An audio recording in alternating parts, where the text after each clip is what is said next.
все небо запылало красно-зеленым цветом, потому что это были трассирующие пули. Я помню голос моей сестры, которая сказала «ложись».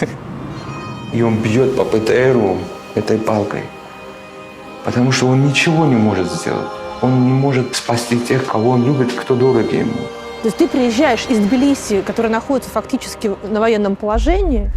Приезжаю в Москву, и через 2 дня мы проснулись от того, что танки били по Белому дому. Ощущение было, что уже невозможно никуда уехать. Я себе запретил рефлексировать на эту тему, хотел забыть все это и быть абсолютно беззаботным. Если я тебя спрошу, Резо, где твой дом? Что ты мне скажешь?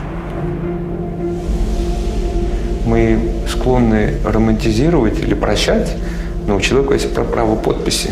Он ведет войну, и пока он там, разрушается жизнь и судьбы. Тогда мы были маленькими и ничего не боялись. А теперь я боюсь, чтобы ты не съела барбариску. Позиция Никиты Сергеевича ясна. Обсуждать ее не буду. Грузины поют всегда. Когда нам особенно плохо, мы все равно поем, чтобы поддержать себя.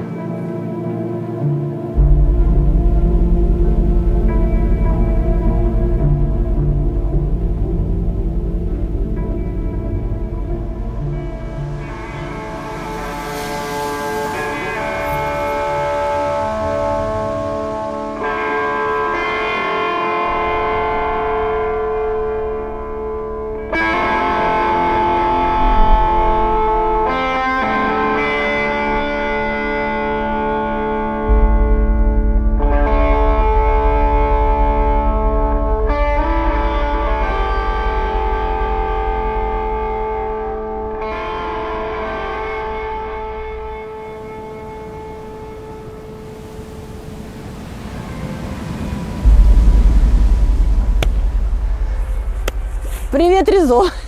Привет. Мы в Грузии. Мы в Боржоме, там речка Кура, ты мне уже сказал. А здесь здание, которое как будто бы побывало в зоне боевых действий. На самом деле это бывший санаторий, верно? Да, это санаторий. Это такая, помнишь, говорили, всесоюзная здравница, где мой отец был главным врачом, где я воспитывался. С той стороны, когда мы подъезжали, было ощущение, что это сейчас жилое место, что здесь кто-то живет. Да, здесь живут беженцы из Абхазии, и уже 30 лет они здесь живут. В номерах, где раньше отдыхали люди. Со всего Союза приезжали, отдыхали.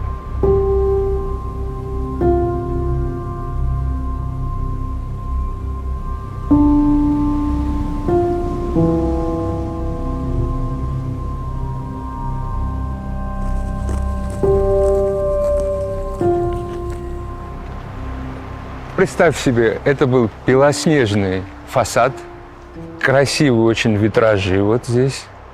Вот здесь была столовая. Сейчас эта столовая стала местом, когда, например, умирает кто-то, здесь провожают последний путь человека. Если свадьба, то тоже там накрывали, потому что сейчас, как ты видишь, нету стекол, и там невозможно уже собираться.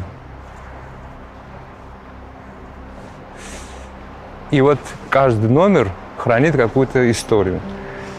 Кто-то был фотографом на пляже, например, в Гаграх. Он переехал сюда, живет в 602 номере. Кстати, здесь еще открыли для местных, чтобы себя занять, маленький детсад, потому что кто-то был воспитатель детского сада, там, в Сухуми, например. И люди приехали со своими профессиями, но что такое война? Она как бы останавливает, отнимает у тебя и профессию, и ты как бы останавливаешься и в развитии в своем, и у тебя нет никакой другой жизни. Поэтому ты пытаешься свои воспоминания привести сюда и занять себя чем-то. Но, конечно же, это очень тяжело, во-первых, выйти из такого состояния, когда тебе ничего не хочется делать. И это отнимает огромное количество сил у людей.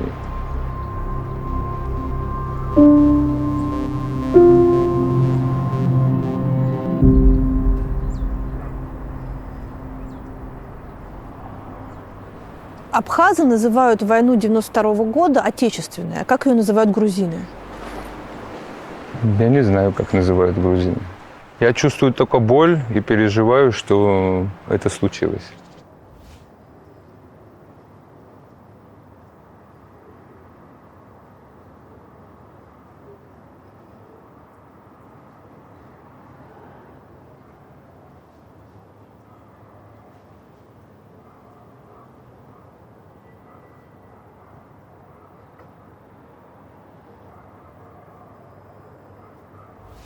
Сколько тебе было лет, когда началась война? 10. Что ты помнишь об этом? Ну, во-первых, я помню белоснежное вот это здание. Я помню, что все мое детство с моими друзьями я играл здесь.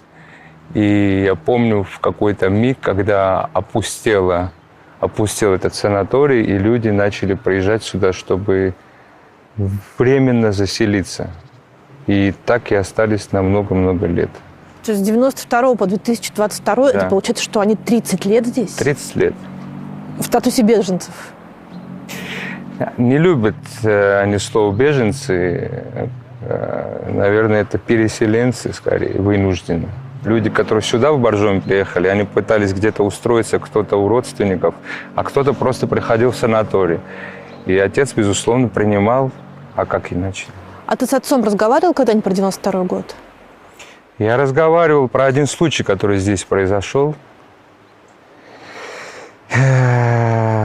Понимаешь, как мы проводили все лето здесь и всю зиму.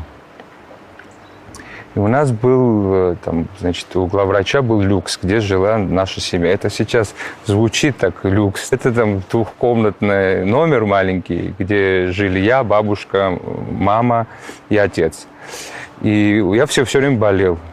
У меня был такой компресс на шее, значит, и я слышу крики какие-то, и моя бабушка, она выбежала на балкон, и мы посмотрели сверху оттуда, я тоже помню, это прямо вот сейчас прям картинки возникают, и я вижу, внизу стоит человек 100 с автоматами, какие-то 2 автобуса, и, по-моему, БТР. И помню, папина неслужебная наша семейная машина, ее так как бы качали и кричали, что они хотят убить директора.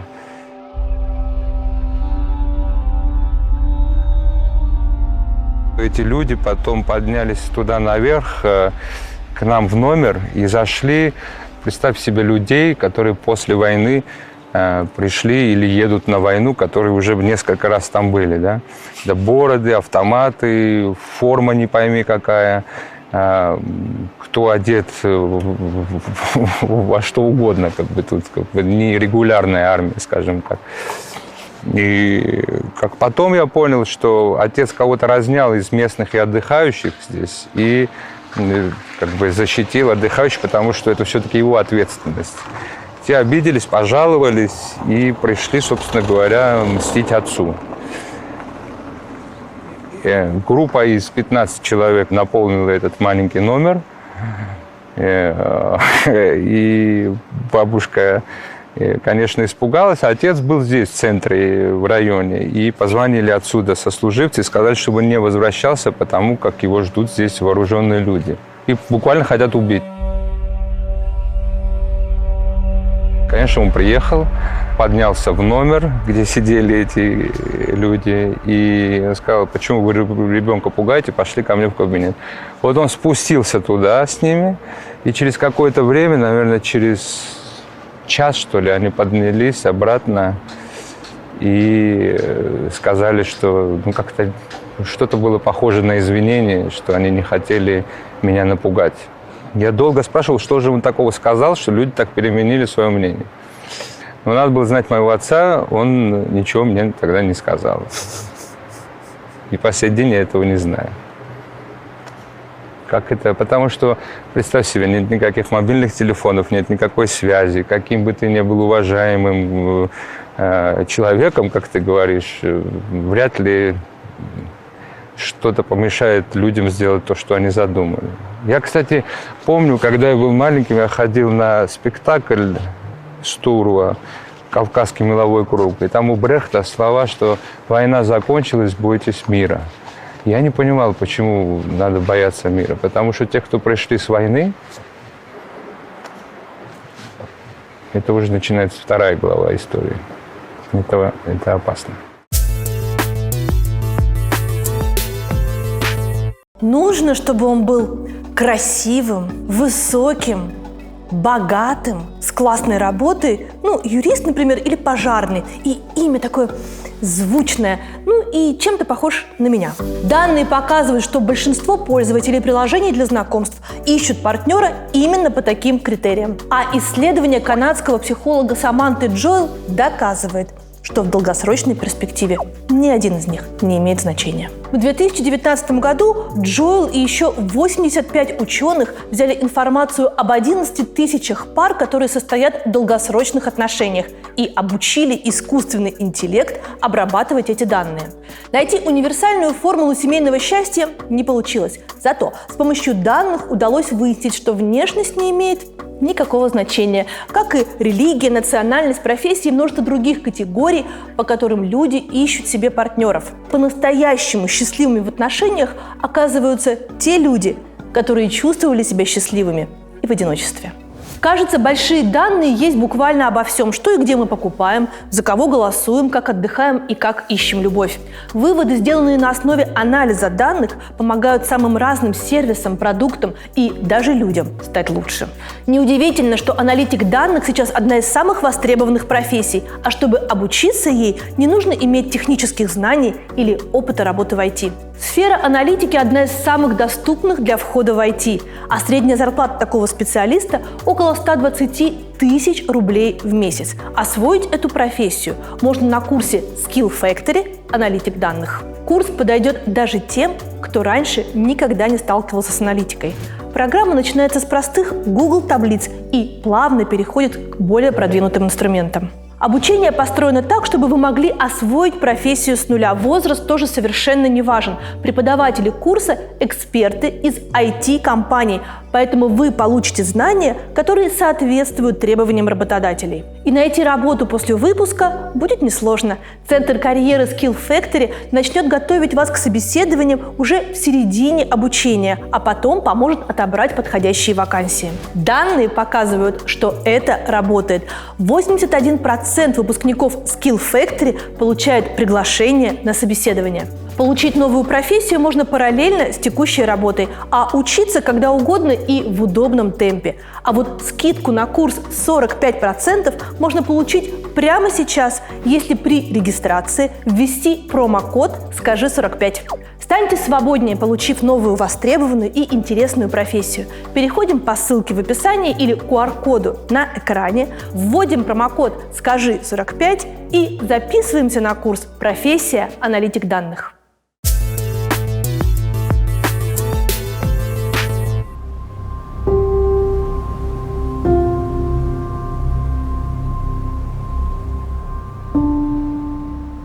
Ой, если бы ты знал, сколько фотографий вот снималось вот здесь, стоят люди, приехавшие, я не знаю, там, со всех концов там, Советского Союза. И по центру все время почему-то звали отца, чтобы он встал, что как бы с директором. А у него был белоснежный такой халат.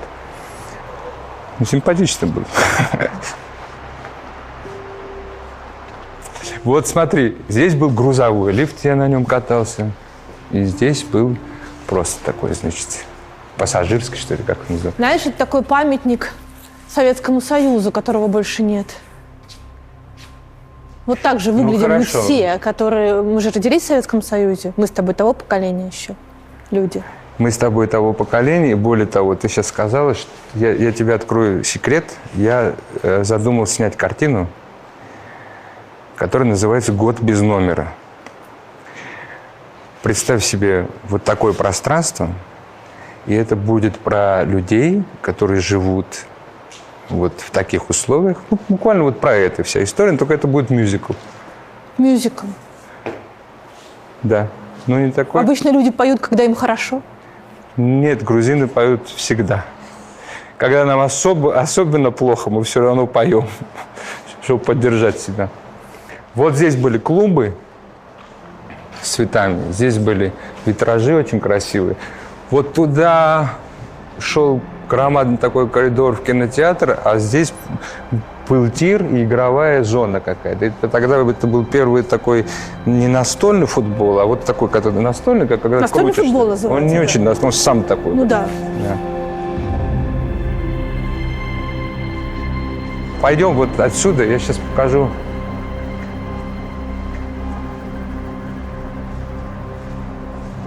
Ты представляешь, какая была красота?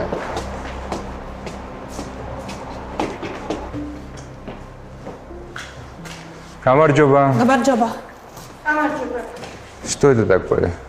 А мы желаем друг другу победы всегда. Победы? Да. Ничего себе.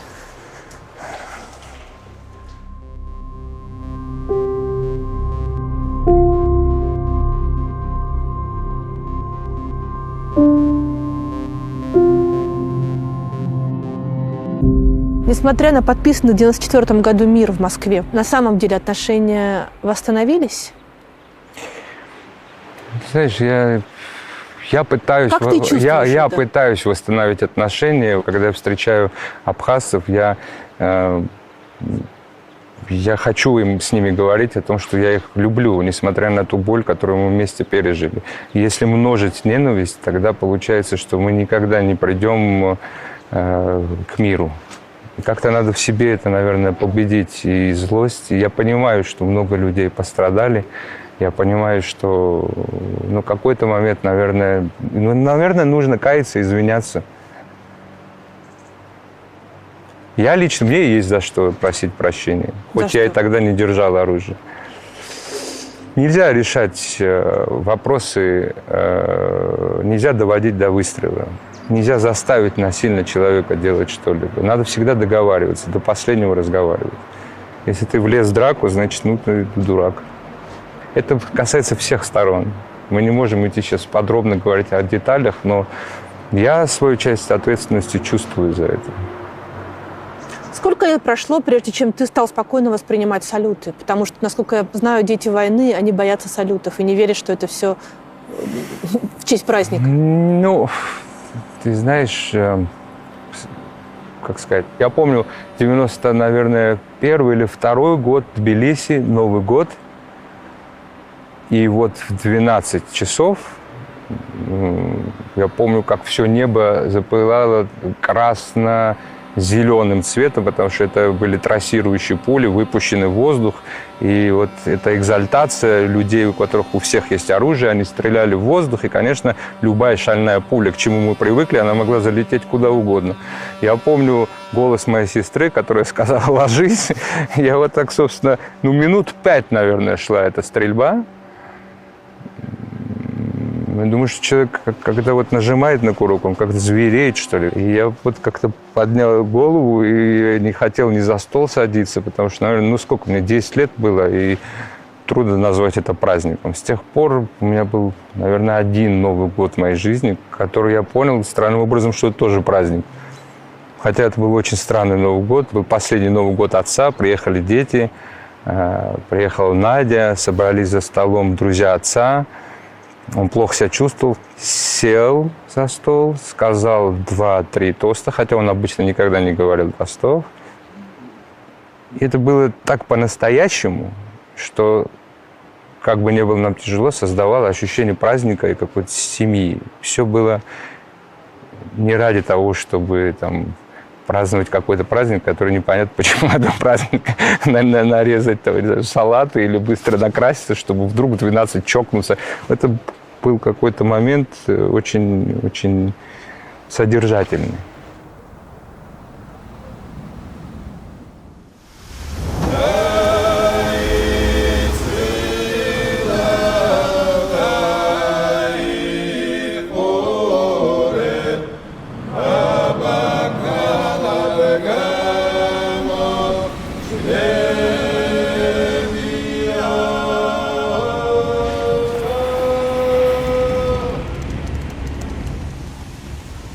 Чего ты боишься?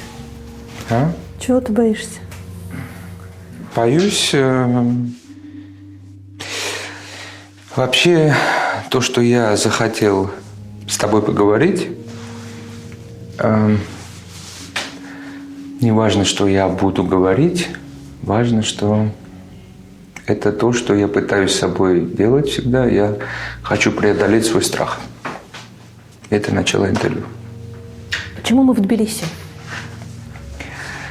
Потому что я пытаюсь работать. Я уважаю ваш труд. Сейчас время журналиста, который может быстро реагировать, а чтобы мне выразить свою какую-то любую идею, которую я задумал, мне нужно время, и не случайно кино называется производством. Мне надо собрать огромное количество людей, найти финансы. И я не справлюсь с 3 камерами или 2. Я должен убедить людей, что это важно, а то кино, которое я хочу снимать, наверное, никому не нужно. Потому что сегодня в стране, где я жил, где я воспитывался, принято такое количество законов, что я не могу быть свободным в принятии решений. Шиллер говорил, что искусство – это упражнение в свободе. Я вот хочу упражняться. Вот ты когда ходишь по горам, знаешь, ты думаешь, что такое, как бы ты достиг вершины горы, и тебе открывается ландшафт, и ты думаешь, что вот следующая гора. Нет, потом опять спуск, и потом ты опять поднимаешься. Вот этот путь мне интересен больше, чем результат. И не надо отнимать у меня возможности идти по этому пути. А там определенные преграды все время.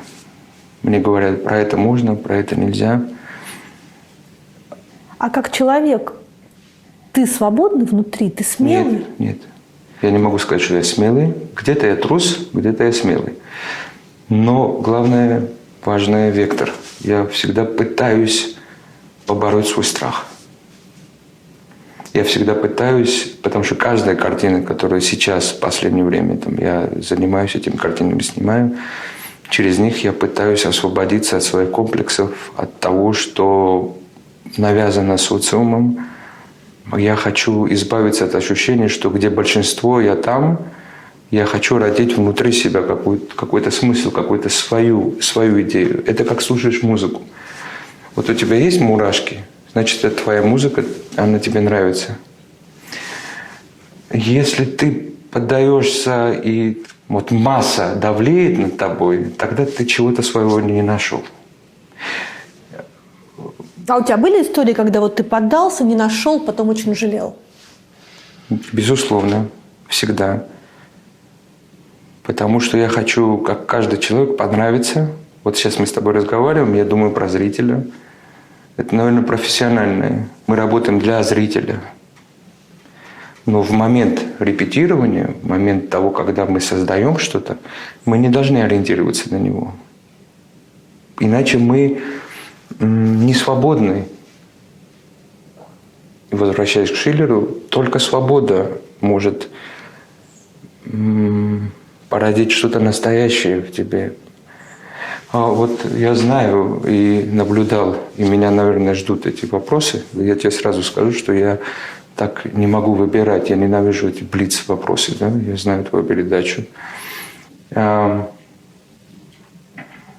чуть-чуть Мамардашвили, понимаешь, «Родина или истина». Наверное, оттуда это все пошло у тебя. Но там есть главная история, которую во всем цикле этих замечательных лекций про Пруста для себя я вынес. Это жизнь, это усилие во времени. Угу. Когда ты меня спрашиваешь, я смелый или не смелый, это усилие. Я ничего не знаю, но я хотя бы пытаюсь. Карпе дием, помнишь? Угу. Помнишь «Общество мертвых поэтов»? Да. Вот эти несколько молодых людей, которые в конце получили эту инъекцию свободы, и которые встают в конце, когда уходит их преподаватель, которого выгоняют. Ой, не рассказывай, сейчас расплачусь, это мой любимый фильм. Он спас, я не помню, сколько встали на парту тогда людей. Ну вот эти, я сейчас тоже... Я не знаю, сколько там встали, но те, которые встали, они преодолели этот страх.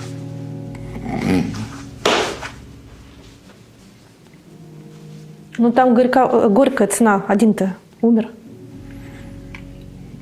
А ты знаешь, мне кажется, что вот, например, почему в Грузии я так это ощущаю. 89-й год, Грузия. Я понимаю, что были жертвы, это была большая манифестация, это была история, что мы задавали вопрос советской власти, будучи республикой грузинской, почему, например, Абхазия хочет автономии. Мы не говорили, что нет, но почему? И вышли люди. И в 89-м, 19 апреля те люди уже начали, понимая свою общность, требовать, чтобы они были независимы. Это 200-летняя история, когда мы хотим определить себя, где мы и за что мы готовы бороться. Это общность людей. И мы имеем на это право. Вместо того, чтобы разогнать митинг, зашли войска, которые не умеют разгонять митинг. Они умеют сделать котел. Саперными лопатами били людей, убили женщин. Была давка, потому что люди не знали, куда убежать. Нужен был коридор. Это тот же самый непрофессионализм, который сквозит сквозь всю историю Советского Союза. Просто пришли грубой силой, запулили какими-то отравляющими веществами, газами и убили людей. Мой отец доктор. Его высокопоставленные друзья-доктора, которых я обожал и любил, которые собирались за столом, они были в машинах скорой. И они пытались запихнуть этих людей и вывести оттуда, потому что хотя бы Красный Крест дает возможность как-то сделать какой-то коридор. Нет, били по скорой дубинками. Я помню этот кадр до сих пор, когда стоит БТР и стоит человек, обезумевший от того, что он не может защитить своих женщин. Про смелость ты говоришь. Это не смелость, это реакция, когда у тебя переполняют эмоции. Я помню этот кадр, наверное, один из таких образов сопротивления, когда по БТРу палкой какой-то, я не знаю, там, который там... Потому что он ничего не может сделать. Он не может спасти тех, кого он любит, кто дорог ему. И я, будучи маленьким совершенно, там, я не знаю, сколько, 89, мне 7 лет. По телевизору без всяких купюр показывали морг. И ты говоришь про детей, для моего сознания это кошмар. Я помню до сих пор этот морг, и ты видишь тела людей, которые транслируются по телевидению, и ты видишь женщин, которые погибли, и припухлость лица. И я это не могу забыть. И на следующий день ты выходишь во двор играть, где у тебя двор. Ты выходишь во двор, играешь в мяч. Мяч закатился под... У нас был сосед, который все время мыл свою «Волгу». Он на ней не ездил. Ну, мыл. И не дай бог дотронуться до этого. Мяч закатился под эту «Волгу». Я туда... Я помню, знаешь, когда ты пытаешься из-под машины вытащить мячик, я так, знаешь, что-то такое, кто-то наступил на меня. И я вытащил голову и смотрю, и мне казалось, что это взрослый человек. А, наверное, ему было лет 18 или 21 максимум. Шел советский патруль в касках, совершенно чуждый тому, что ты наблюдал во дворе у себя. Там играли люди в нарды, смотрели чемпионат какой-то, я не знаю, по футболу, разговаривали, выпивали вино, потому что двор – это главная история для нас, для грузин. Мы воспитывались во дворе. И появляется чуждый человек мне. Почему он наступил на меня? Я не знаю. Я вылез, посмотрел на него, и надо мной стоял солдат экипировки с автоматом Калашниковым Я так испугался, и двое его ждали, потому что они потом дальше патрулировали все время по 3, по 4, и каждый, по-моему, 4, я боюсь перепутать, но это было регулярно. Ты видишь инородное тело. Вот представь себе, что ты поешь, мы поем, например, грузины, да, многоголосие, мы поем, например, «Бравал Джамир», «Многие лета», да. В этот момент кто-то подходит и одному из этих голосов закрывает рот. И нет созвучия голосов. И это... Я помню, вот сегодня мы говорим, я благодарен Горбачеву за то, что я избавился, и мои родители, от того гнета, который был в Советском Союзе. Но тем не менее, тогда это была такая злость. Он был руководителем, он допустил, он сделал так, что эти люди умерли. И мы здесь первый раз объединились. Я к чему говорю? 91 год, когда все разваливалось, и в России вышли люди, я понимаю, какая-то боль, потеря тех 3 человек, которые ложились под танки. Но свобода как-то пришла в Россию тогда очень легко. Не завоевала Россия свободу. И также инфантильно, быстро расписались и как бы избавились от Советского Союза. То есть ты хочешь сказать, что Грузия заплатила такой кровью, что... Мы все время платили, и мы понимаем цену жизни и цену свободы.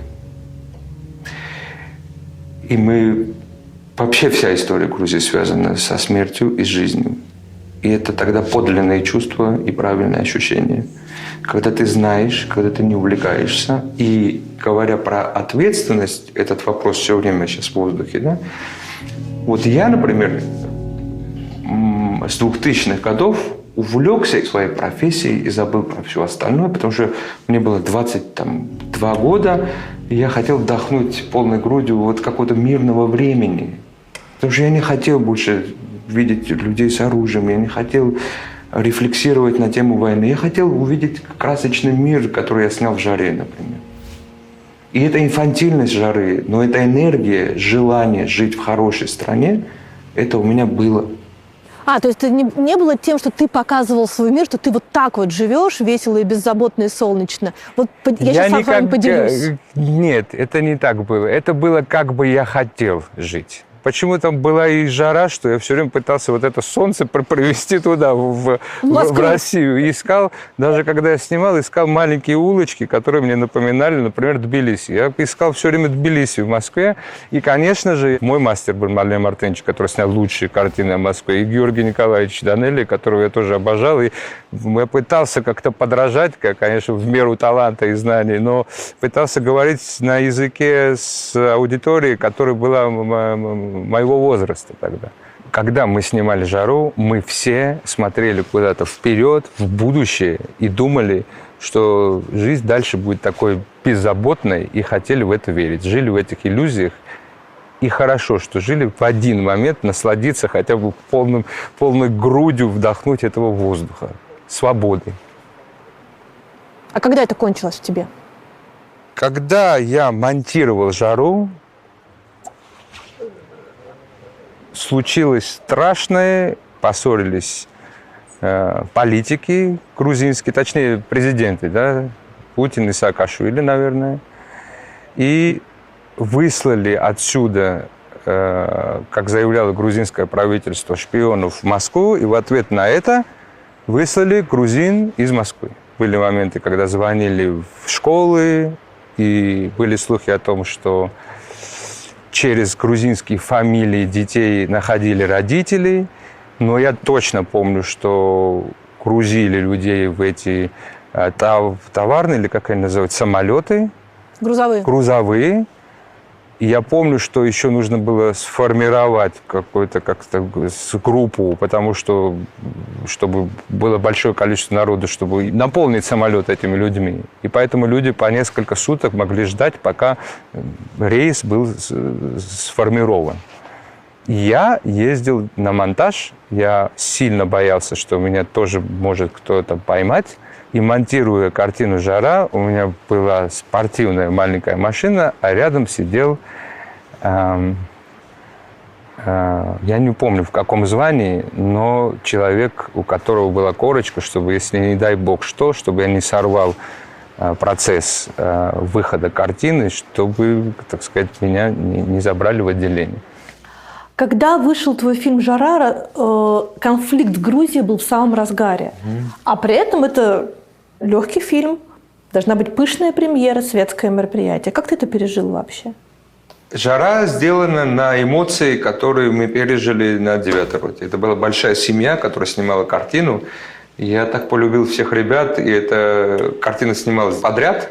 И поэтому каждая смерть, которая по сюжету там развивается, первого убили, второго, это значило, что это конец экспедиции этого артиста. И мы плакали, провожали, как будто бы он и на экране, и в нашей жизни уходит из вот этого инкубатора, который там пестовал Федор. И мы решили, давай вот снимем, потому что мы по друг другу соскучились. Это было очень легко. Снималось легко. И вдруг на постпродакшене произошла история, когда был конфликт, но я внес в «Жару» такие вещи, что когда заходит человек там, в камеру и говорит «турист», он говорит «нет, грузин».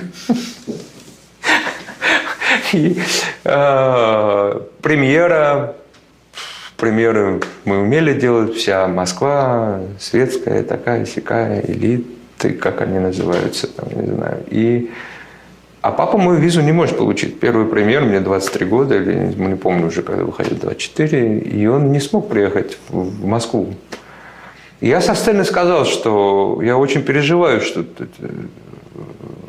короче, испортил, может быть, праздник людям, что они пришли... Бондарчук же был продюсером, он тебе не сказал, типа, молчи вообще, все? Нет, о чем ты говоришь? Главная история Федора Сергеевича в том, что он предоставляет полную свободу своим всем как бы, воспитанникам или там, и друзьям. И вообще у него главное качество, он все время... Он с тобой разговаривает, как будто бы ты очень важный.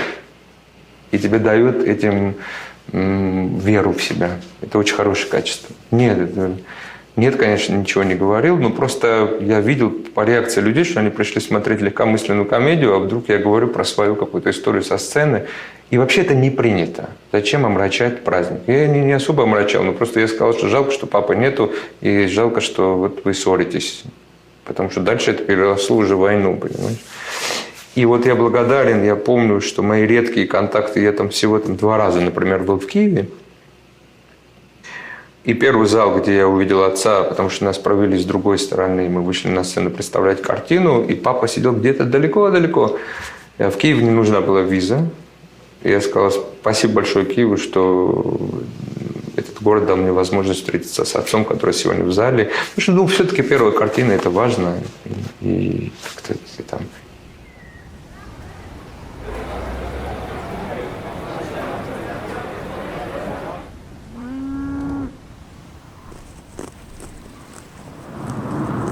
Почему в 2008 ты не уехал из России? Во-первых, закончилась война быстро, достаточно, за 5 дней. Я звонил своим друзьям сюда. Я ужасно переживал. Когда ты знаешь, что твой друг детства вдруг оказывается в резервистах, наверное, я бы не смог там оставаться. И, наверное, я бы вернулся. Но в 2008 году я влюбился, женился.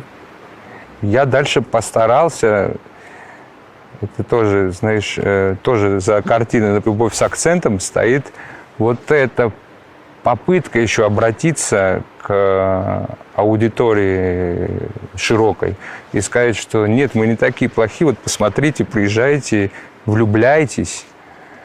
И, конечно, с другой стороны, это была возможность показать, например, Наде, какая у меня родина, и объясниться ей в любви через картину.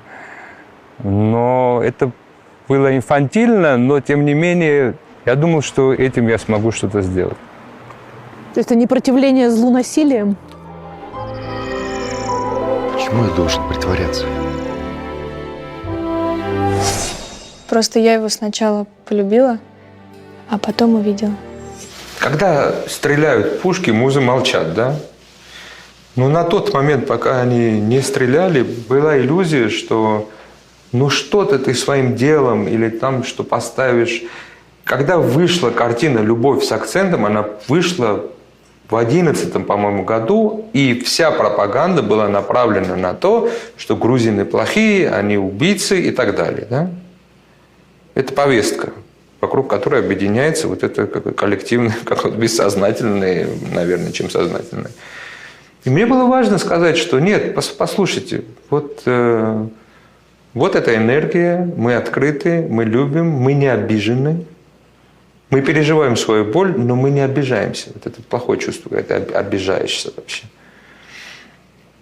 И хотел показать вразрез и вопреки этой пропаганде, что посмотрите своими глазами и делайте свои заключения. Приезжайте к нам, посмотрите, как люди реально относятся к вам.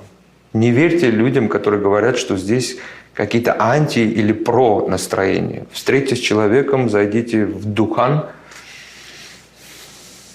там прохладе, там чего-то этого Мандельштама, помнишь, было стихотворение? Мне Тифлис горбатый снится.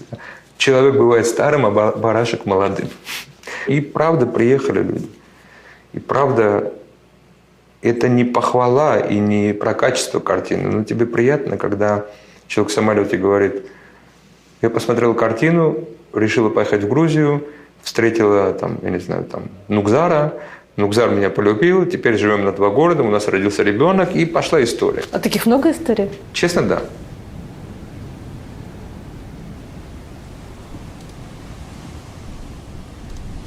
Если я тебя спрашиваю: Резо, где твой дом?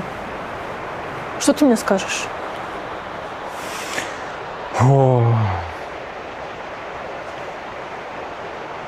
Это очень тяжелый вопрос для меня.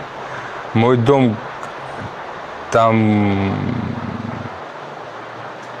где мои дети, мой дом, наверное,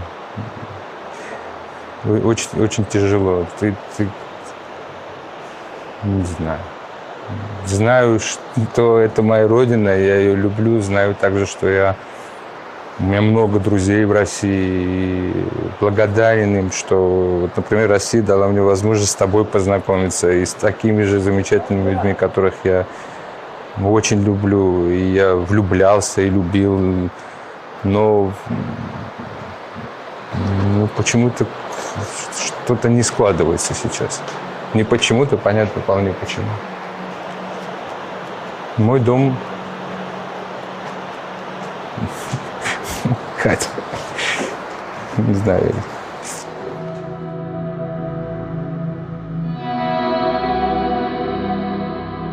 Ты понимаешь, что своим отъездом и тем, что ты сейчас все-таки высказываешься вслух, ты отрезаешь себе возможность снимать в России, в нынешней России, какая она сейчас есть?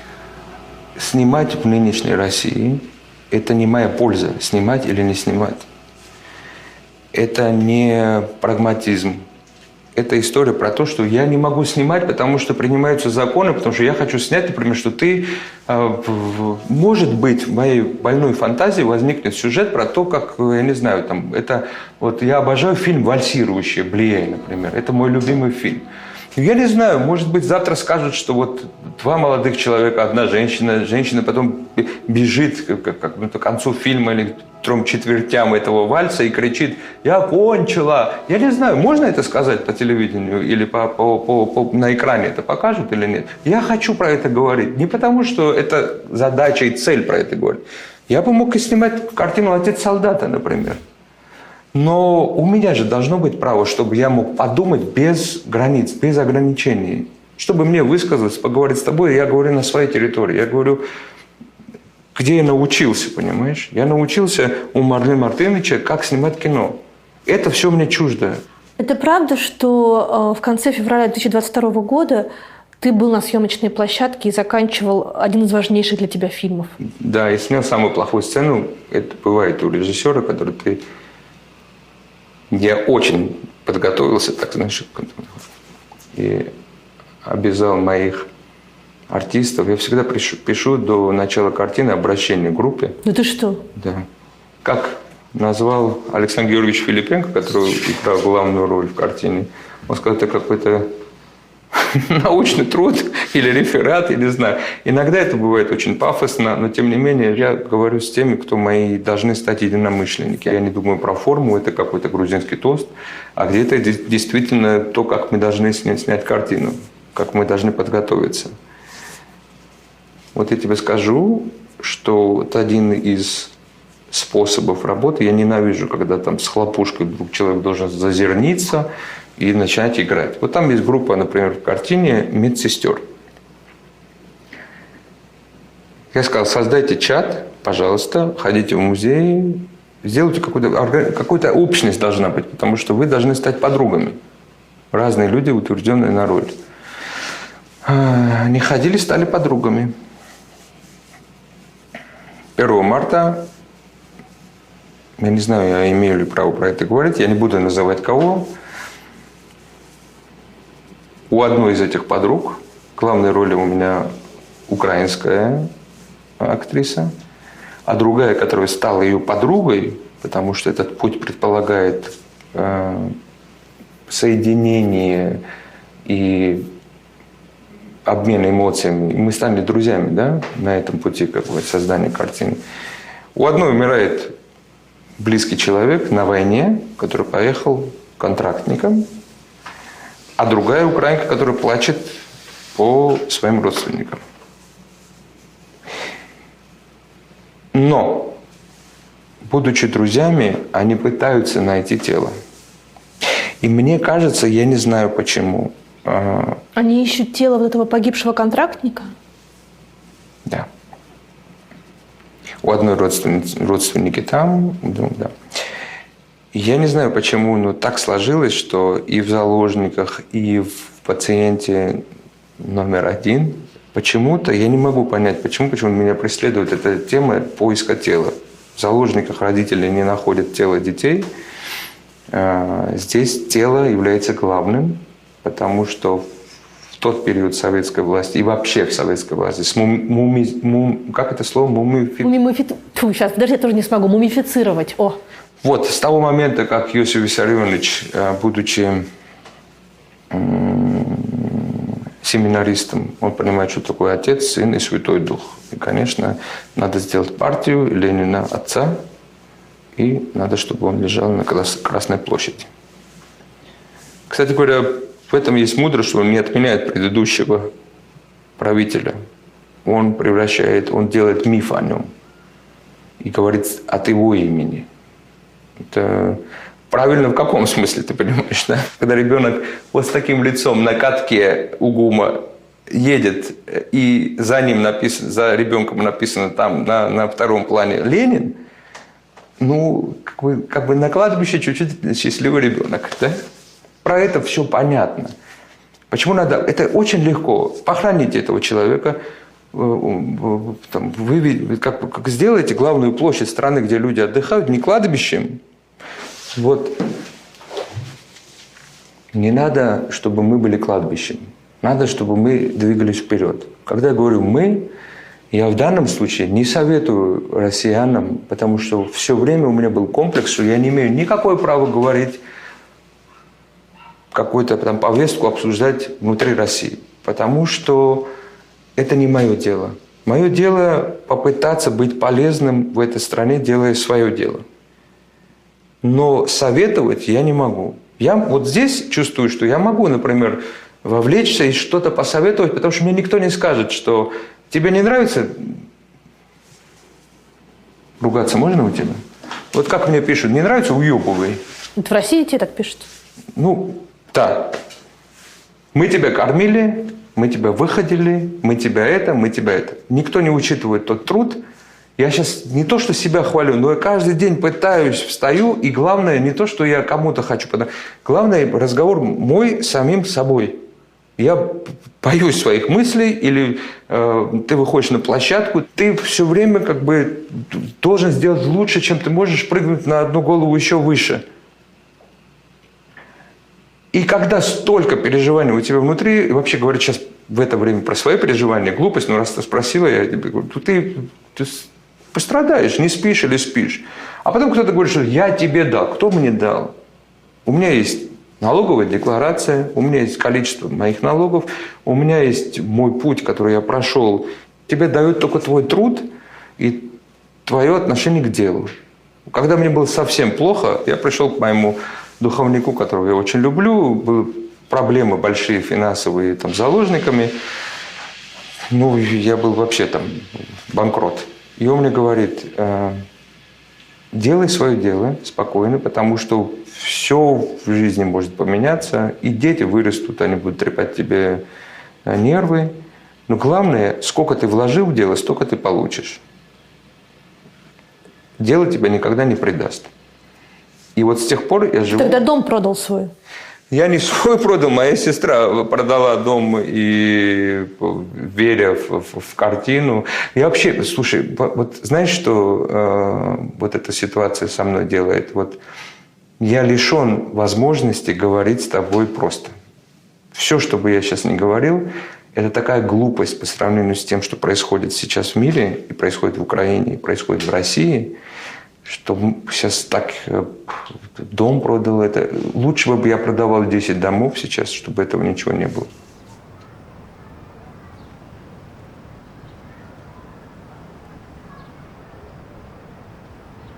Давай вернемся к пациенту номер 1. Давай. Когда у тебя был первый съемочный день, когда был последний съемочный день? Последний съемочный день у меня был... У нас не было денег, я снял картину, мы организовали таким образом как бы производственно, чтобы долго репетировать. И спасибо моим артистам. Ну, например, там... Я даже не знаю, понимаешь, вот я не знаю, называть их или я там... Ну как, ну ты же артист, их же люди увидят в кино. Как не называть? Ну, там, да, я просто не люблю, когда твоя ответственность теперь распределяется на других, которые с тобой работали, понимаешь? Ну, тем не менее, они в картине, назовем там, когда Инна Михайловна Чурикова или там Александр Георгиевич... Филипенко. Да, Филипенко, они тебе дают возможность, что ты можешь с ними репетировать. У тебя должна быть возможность сделать какой-то там застольный период, такой разговор с ними долгий, и ты с ними там определяешься в главных вещах. И тогда получается, что, выходя на площадку, ты знаешь, про что разговор. Поехали. Тихо.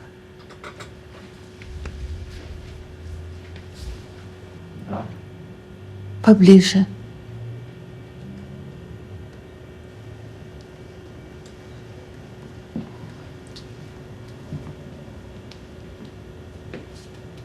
Ты же генеральный секретарь. А? Ваша жена.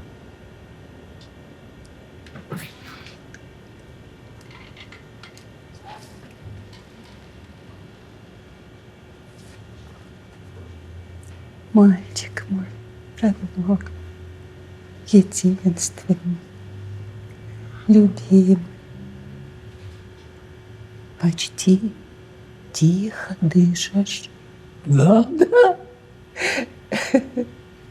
Маленький мой, любимый. Ручки. Солнышко.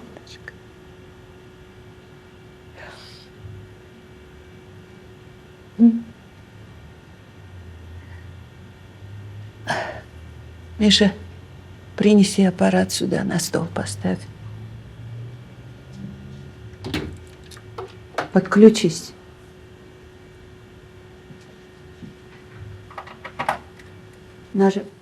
Нажми на кнопочку.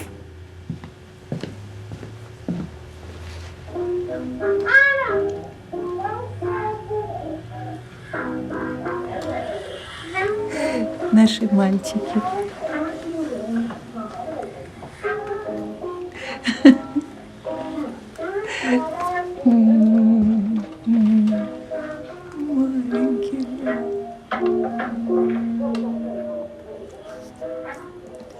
Мне вообще в жизни повезло, что я любил, общался, например, там, все люди, которые имели такие знания. Раньше же как было? Ты же не в институт поступал. Почему называется там в Авгике, в котором ты учился, мастер? Мы все искали мастера. То есть вообще всегда это было как там, я не знаю, было ли это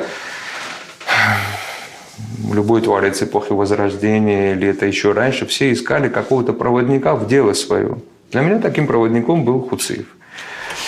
И там фильмы больших мастеров. Но возвращаясь к твоему вопросу, мы сняли за 17 дней ровно из-за того, что мы говорили на одном языке, и сняли картину, которая идет там 2 часа экранного времени.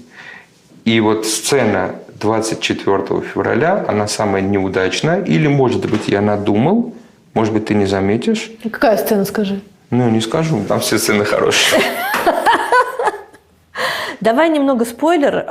История «Пациент номер 1» – это история о том, как в закрытой больнице в Кремлевской умирает генсек Советского Союза.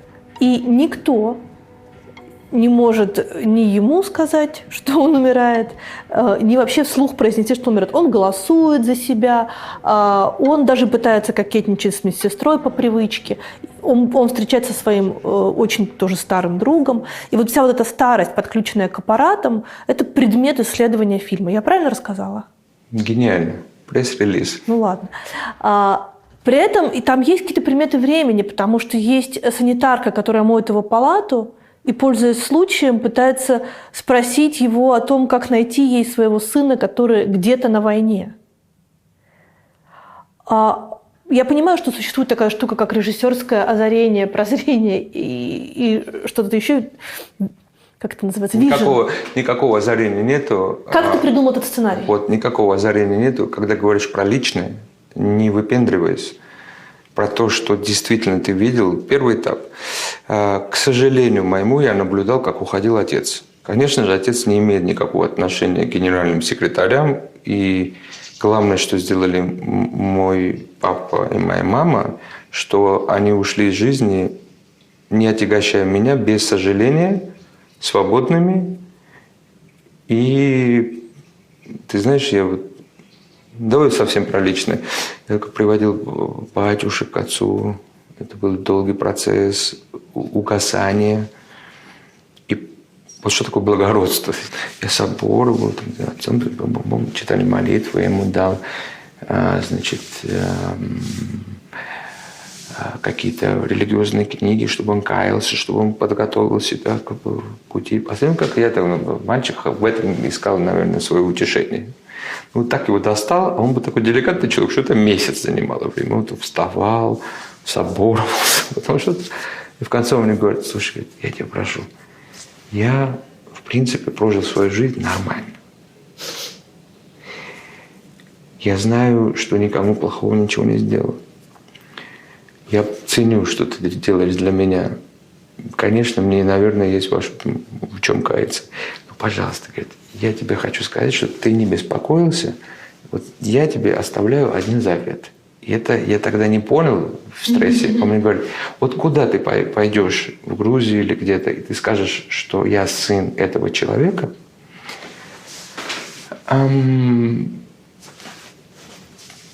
тебя будут приветствовать. И мне за это не стыдно.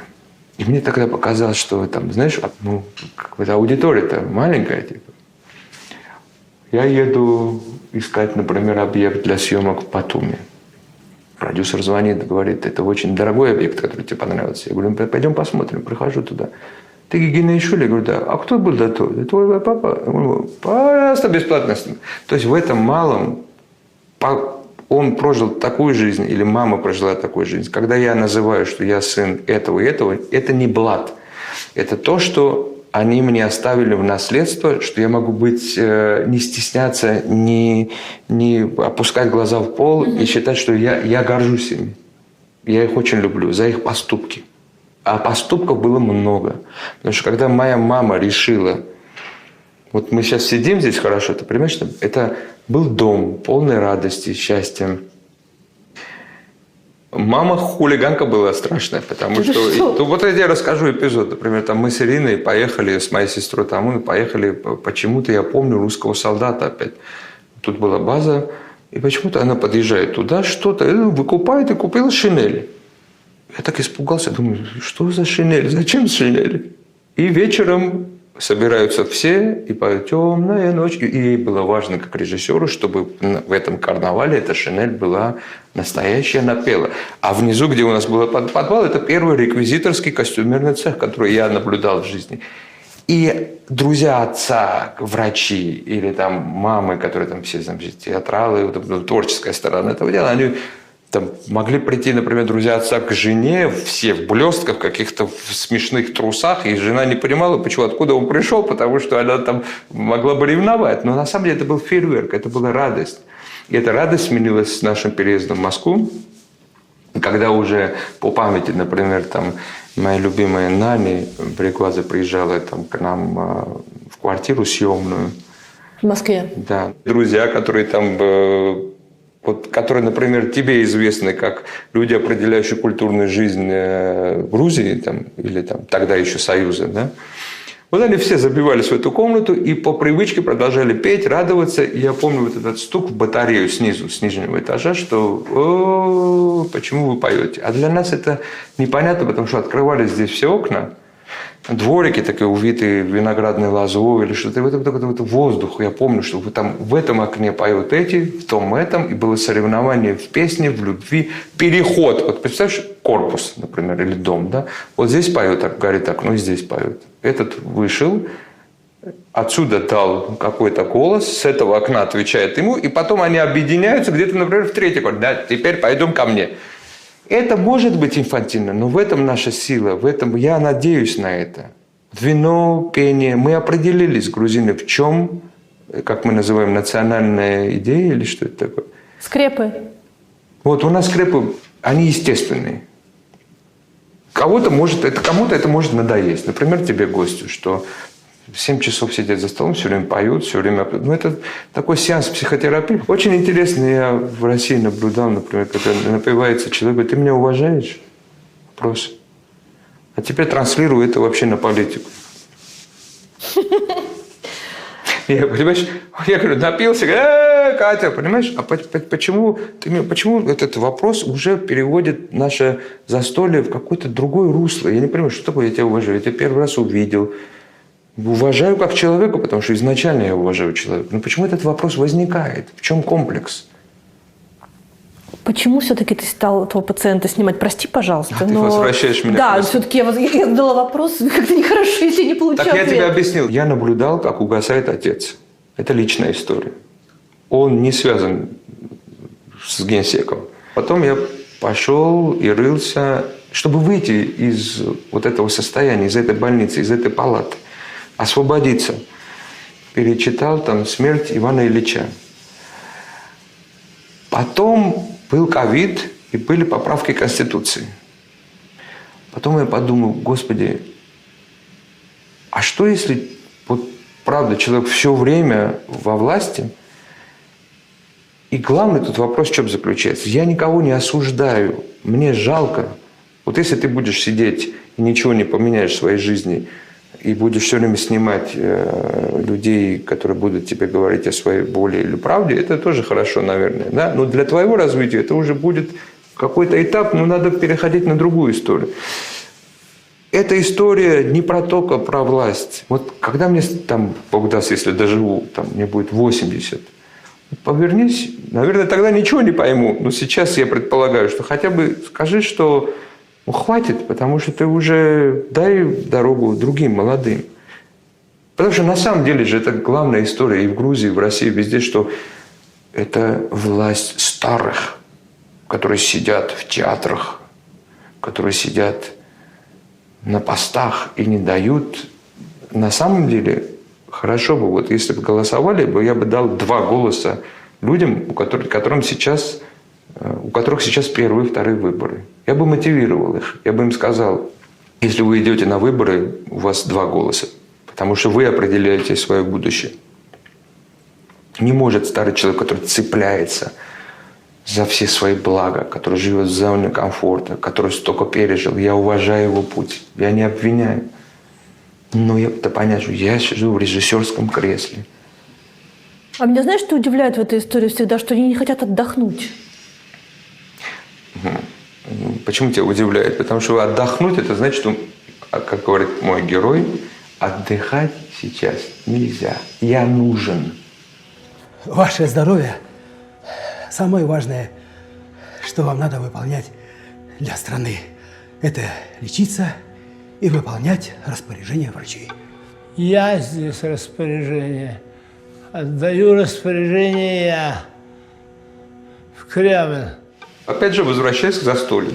Если бы у него была такая любовь за столом, если бы он со своими друзьями сидел бы, где есть 3-4 человека, которые поют, поднимают за него тост и говорят: я тебя так люблю, ты такой молодец. Ну, жена же его любит. Это другая история, это признание. Признание – это одно, а жена любит другое. А, да? Ну, конечно. Человеку нужно признание. Там в фильме есть история, что якобы Кинзадза запретили, потому что они говорили «ку». Извини, про Кинзаду. Вот ты говоришь, откуда? Сейчас Давай. доскажу. Смотри. Первая история. Я говорю про личную историю. Я не про генсеков не обвиняю. Я говорю, как умирает человек. Процесс умирания. Второе. Смотрю изменение Конституции. Потом я думаю, про кого можно снимать кино? Кто был человек, который ничего не определял, но который был в руководстве страны. И перечислил 3, которые умирали один за другим. Это собирательный образ. Третья была история моей дружбы. Человек был много старше меня, но свободный. Гия Анчели. У меня был случай, когда я снимал «Любовь с акцентом», там что-то не получилось с каким-то треком. А тот, кто знает музыку Анчели, тот знает, что такое, как важна для него пауза. И он говорил в этих паузах сам. Резо, вы придете ко мне домой. Пауза. Я уже телефон, да, окей, я подниму. Подойдете к домофону, нажмете 8. Пауза. 6. Да, скажите, когда... Откроется подъезд. Зайдете, лифт, нажмете. Это какой этаж? Нет, там будет 8 кнопок. И вы нажмете 8. Выйдете, откроется лифт, пойдете направо, и все подробно. Был подробный человек, относился к своему творчеству также подробно, не допускал. И вот этот большой, великий композитор со мной, с мальчиком возился, потому что на перезаписи кто-то убрал там свою музыку. Он сказал, ну, приходи, я тебе напишу. Потом вот эта картина «Cool». Я вспомнил, что моя мама и моя сестра пели в Кинзадзе вот эту тему, которая там звучит. Какой-то лейтмотив такой, знаешь, на что-то. Да ты что? Да.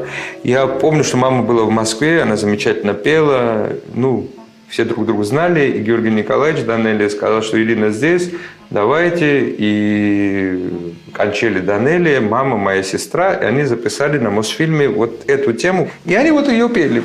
И потом я подумал, что папа, мама, то, что я хочу сказать, где я сейчас, как я живу, чего я боюсь в прошлом, чего я боюсь в будущем, и что я должен для себя сделать, чтобы избавиться от этих страхов. И получилась история, которая, слава богу, в соавторстве с моим замечательным другом, потрясающим сценаристом Александром Родионовым удалось как бы воплотить жизнь. Я представил себе, а что если его обманывают? Это тело, которое нужно сохранить. Мы с Сашей определили, что человек приговоренный к жизни. И что если... Это как у римлян было, знаешь, когда старика назначают, пока идут междоусобицы, бои там, под главным властителем, чтобы этот дряхлый быстрее умер, и мы набираемся каких-то сил, вот эти как бы элиты. Я думаю, что если бедный не может уже располагать своей жизнью? Что если он-то в забытии, он думает, что вот он до конца, он нужен, а на самом деле им он нужен, чтобы передислоцироваться.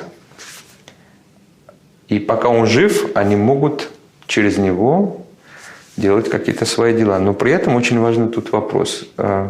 Мы склонны романтизировать или прощать, но у человека есть право подписи.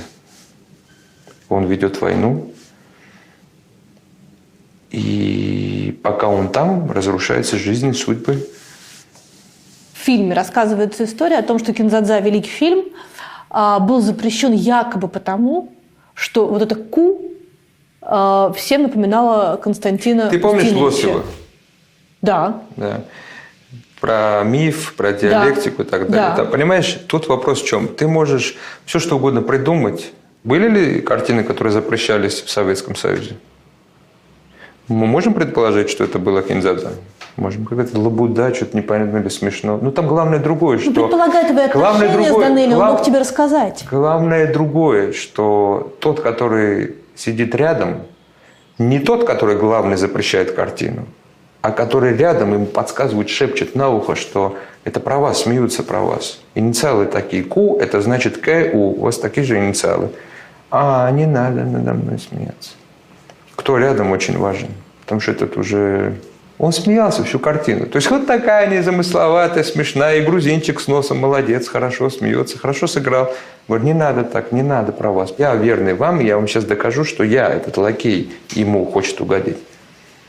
Какая судьба будет у фильма «Пациент номер 1»? Не знаю. Я больше всего хотел бы, чтобы зритель ее увидел. Погоди, но не можешь ли ты попасть в такую ловушку, где в России ты не можешь показать картину, потому что у тебя антивоенная позиция, а на Западе ты не можешь показать картину, потому что ты ее снимал в России? Можем. И что? Картина есть? Ты паришься по этому поводу? Парюсь. Ты предпринимаешь какие-то шаги? Я предпринимаю шаги, потому что картина-то, она как бы наша международная, она там межнациональная, это нельзя привязать там, к одной стране, потому что мы делали с нашими продюсерами отсюда, с продакшеном, и там, и как бы это общность людей, которые были увлечены темой и исповедовали одни и те же идеалы. Поэтому эти деньги можно было положить в карман, которые у нас были. Это были государственные деньги? Ты сейчас издеваешься? Я задала вопрос, на который всем, я думаю, интересно получить ответ. Ну... Ты вообще когда-нибудь снимал на государственные деньги? Как режиссер? Да. «Жара» – это был полностью коммерческий проект. Мы шли в банки и под кредит брали деньги. Картина была одна, по-моему, с поддержкой Минкульта, которая на самом деле не совсем моя. Мы запускали там дебютанта, и я помогал, и он отказался ставить только свое имя. Но это не совсем моя картина. Нет, короче говоря, в целом нет. Но давай, чтобы не выпендриваться, я тебе скажу одно. Я всегда думал, вот я выходил на питчинге в Минкульте, презентовал проект. Я не брезговал. Знаешь почему? Потому что я не считаю вот это отношение, что это... Я считаю, что это вредно даже, когда говорят, это минкультовские деньги, это государство, которое мне, как налогоплательщику, обязано, это не их деньги, это наши все деньги, это деньги и моих зрителей, которые не должны только смотреть большие пропагандические картины, это деньги и той части меньшинства, которые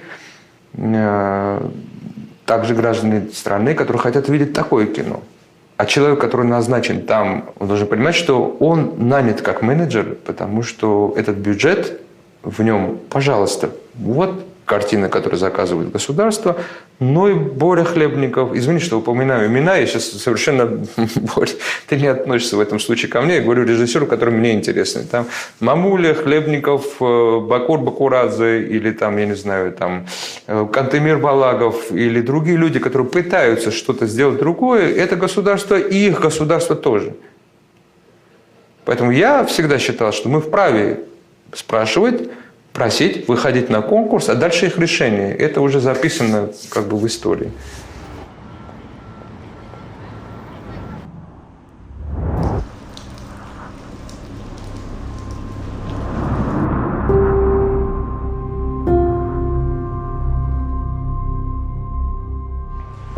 Видишь паркет? Вижу. В первый год ничего не осталось от этого паркета, потому что Топили. люди были... Топили, конечно.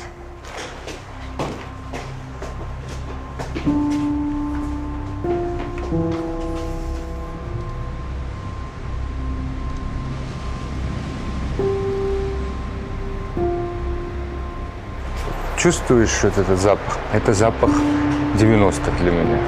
Люди, которые готовят еду, то есть весь корпус спускается вниз во двор, и там, значит, даже бывало, что все вместе готовили там в одном чане что-то, чтобы забрать, значит, приносили какие-то тарелки и забирать домой, потому что так могли сэкономить, например, дрова.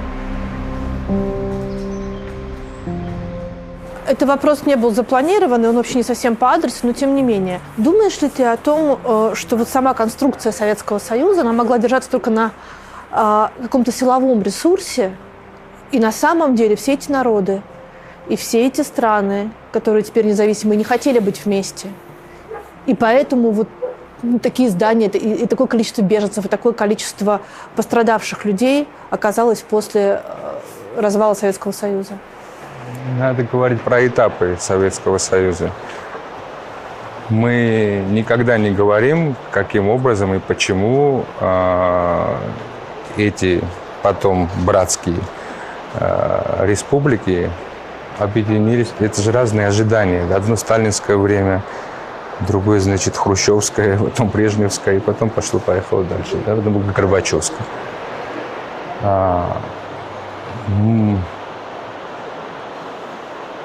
Ну, конечно, сама по себе Грузия вряд ли хотела войти в состав Советского Союза. И мы можем пойти сходить в музей оккупации, почему-то на который очень сильно иногда обижаются, например, мои там товарищи, которым говоришь, что есть такой музей в Грузии, некоторые. А я все время не понимаю, почему обижает молодого образованного человека, что, например, Грузия хранит память о тех людях, которые были загублены большевиками. И почему так лично это его касается сегодня, почему он берет это на свой счет. Нет объяснения. Поэтому, конечно же, все, что было заложено, как бы обведено одной границей, и потом внутри каким-то образом специально, наверное, чтобы потом было переселяли из одного края или из одной республики в другую людей, заселяли, чтобы потом каким-то образом была возможность, наверное, править этими людьми. Потому как я другого объяснения не пойму, как человек может, например, там, из этого климата выжить, например, в Сибири, да, или там из Казахстана, там, из Чечни переехать там, я не знаю, там, в Азию. И кроме того, что ты привязан к этому месту, у тебя там, в конце концов, могилы твоих предков. Поэтому мне кажется, что все проблемы, которые сегодня есть, это, безусловно, отголоски тех решений, которые принимались, перепрыгивая через, наверное, головы и желания тех людей, которые жили у себя в домах. Когда закончатся отголоски эти в наших отношениях? Я не знаю. Ну, то есть то, что все это еще до сих пор больно, это все видно сейчас на улицах Тбилиси. Достаточно пройти по 3-4 улицам, чтобы прочитать надписи на стенах. Когда я приду к тебе в гости, или ты ко мне, мы созвонимся, я скажу, я занят или могу тебя принять, и мы, уважая время друг друга, возможности друг друга, мы будем друг другу рады, потому что мы договорились, что ты у меня в гостях. Но если я тебе вынесу дверь в твою квартиру и зайду и займу какую-то из комнат, вряд ли мы с тобой останемся друзьями. Вот мне кажется, что как только прекратится агрессия и, как бы сказать, попытки насильственные, чтобы мы были сожителями, что ли, вот тогда, мне кажется, все исправится. Когда думаешь, что Россия все еще... Мы будем уважать границы друг друга. Мы поедем обратно отсюда в Тбилиси, и ты увидишь с правой стороны, как стоят блокпосты, и 60 километров от Тбилиси и 30 отсюда, вот на полпути стоит армия российская на территории нашей. И где вот ровно такие же люди, например, живущие уже, только жившие в своих домах, они по сей день живут там.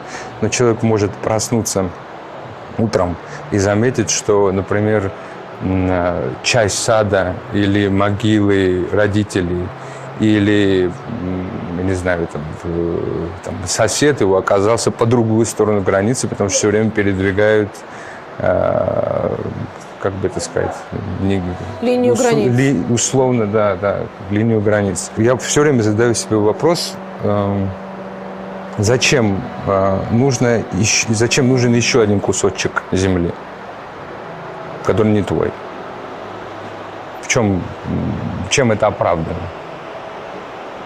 Я не понимаю, я не нахожу ответа. Ты веришь в то, что и существует такой термин «русский грузин»? Я не люблю такой термин.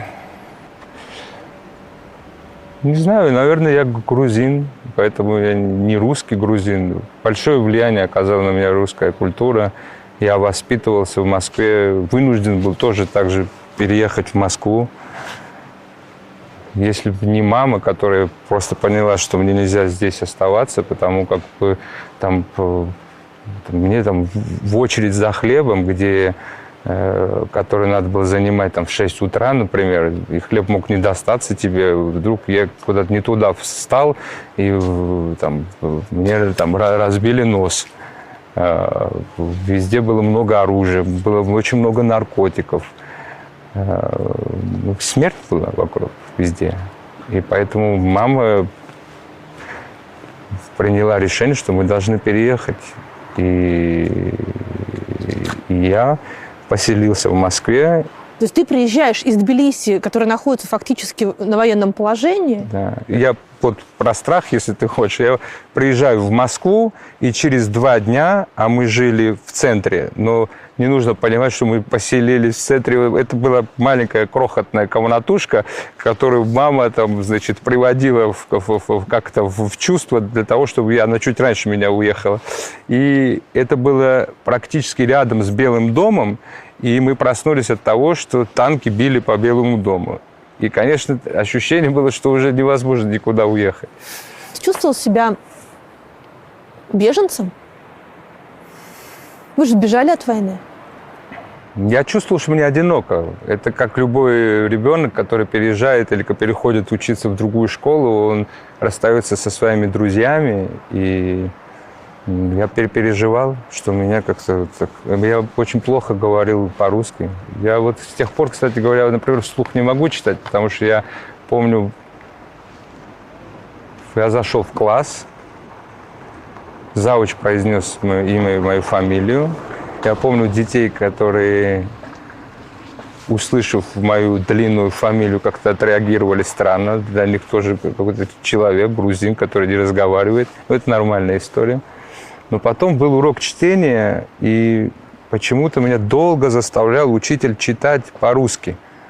Я слышал там смешки за спиной, и я с тех пор все время зажимаюсь, когда мне говорят, вот прочитай что-то там вслух. Я все время думаю, что я услышу этот смех за собой.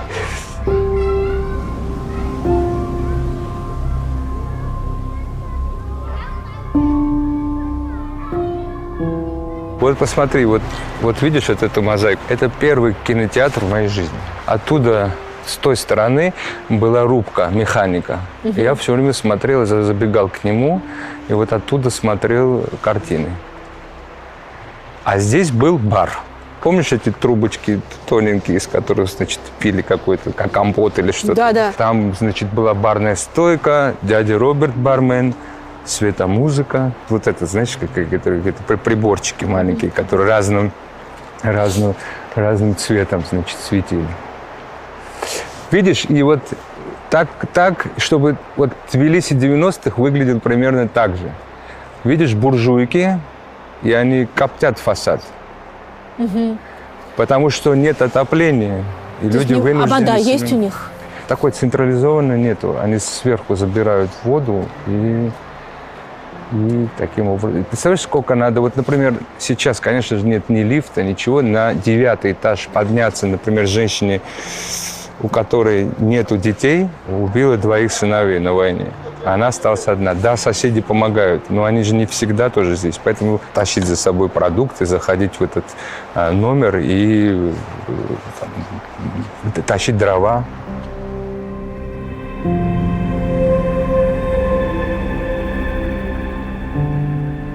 Ты часто сюда приезжаешь? Я приезжал этим летом, потому что я хотел показать лес, где мы играли. За этим зданием огромный лес. Ну, какой огромный, дикий и бескрайний. И я хотел детям показать, что такое штаб, как строить. Значит, мы называли это, значит, ты строишь штаб, это значит, что ты строишь какие-то домики, или, шалаши. Мы называли это штабом. Так. И называлась игра «Штабобана». Это значит игра в штаб. И здесь, значит, представь себе, что друзья родителей приезжали, и они приезжали с детьми. И нас был человек, наверное, где-то 50. И вот весь этот лес, там, значит, крепость, здесь кура, и это вся была наша игровая площадка. И когда дети оказались действительно в диком лесу, они поначалу, потому что там другие звуки совершенно, они испугались, что сейчас волк выйдет. Это не дачные, как бы. Это твои дети, Нина мои и Ваня. дети, да. И, потом уже по чуть-чуть они как-то разыгрались и начали уже строить этот же штаб. Очень интересно, что, представляешь, что я помню эти тропы, и я нашел нами построенные какие-то эти шалаши с тех пор еще, да 20-летней давности. Да. Это было...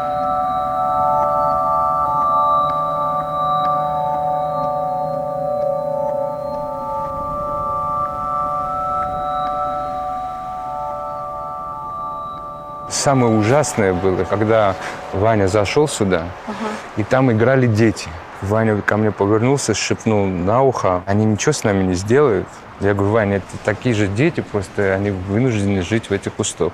И это было лето, и вот там футбольная площадка, и дети наполняли, значит, они обливали друг друга, значит, играясь, охладиться, что. И мои уже втянулись в эту игру, это было очень красиво наблюдать, как на таком контровом солнце они как бы влились в эту игру. Я радуюсь, что у моих детей есть детство, а у нас как-то оно прекратилось, и мы сразу вошли в большую жизнь, подражая людям, которые бегали с автоматами везде, где считалось престижным, что у тебя есть оружие, и насилие как-то было в порядке вещей. И это пропагандировалось. У меня не было там дальше детских счастливых воспоминаний. Все сразу повзрослели. Это большой стресс, из которого до сих пор мы не вышли.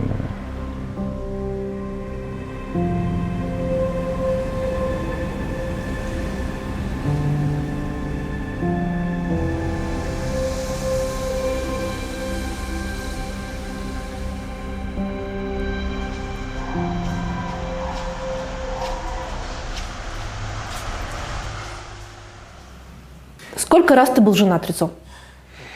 Мне кажется... Подожди, что тебе кажется? Сколько раз ты был женат? Думаю, что сегодня такая ситуация, что говорить про какую-то светскую хронику, это совершенно не важно.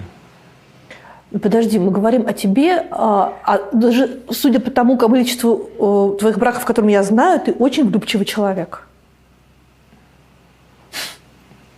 Катя, неправда, мне неловко говорить про свои отношения сейчас, когда погибают люди. У тебя 3 детей, как ты это обсуждаешь с ними? Что это? Войну. То, из-за чего тебе неловко говорить о светской хронике. Я пытаюсь их защитить. То есть ты не обсуждаешь ничего, что касается вот текущего момента, они ничего не знают, потому что Марусе 16 лет. Послушай, я комментирую и пытаюсь объяснить то, что они приносят домой со школы. Я пытаюсь объяснять, я пытаюсь с ними разговаривать на примере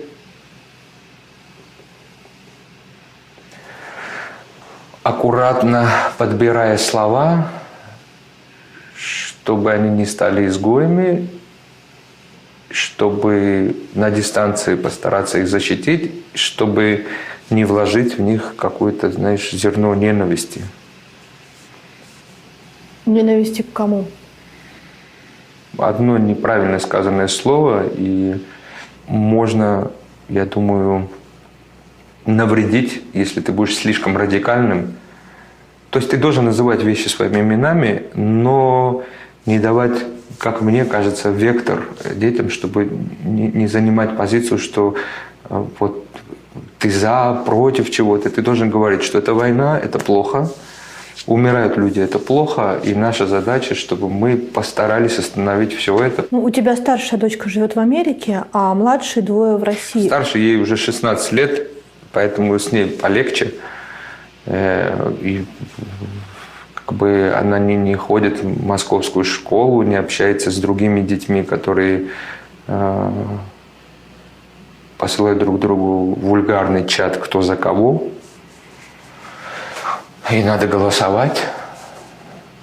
Я помню, это был мой опыт, когда в Тбилиси была гражданская война. Мы играли, знаешь, во что, дети? Позицию-оппозицию.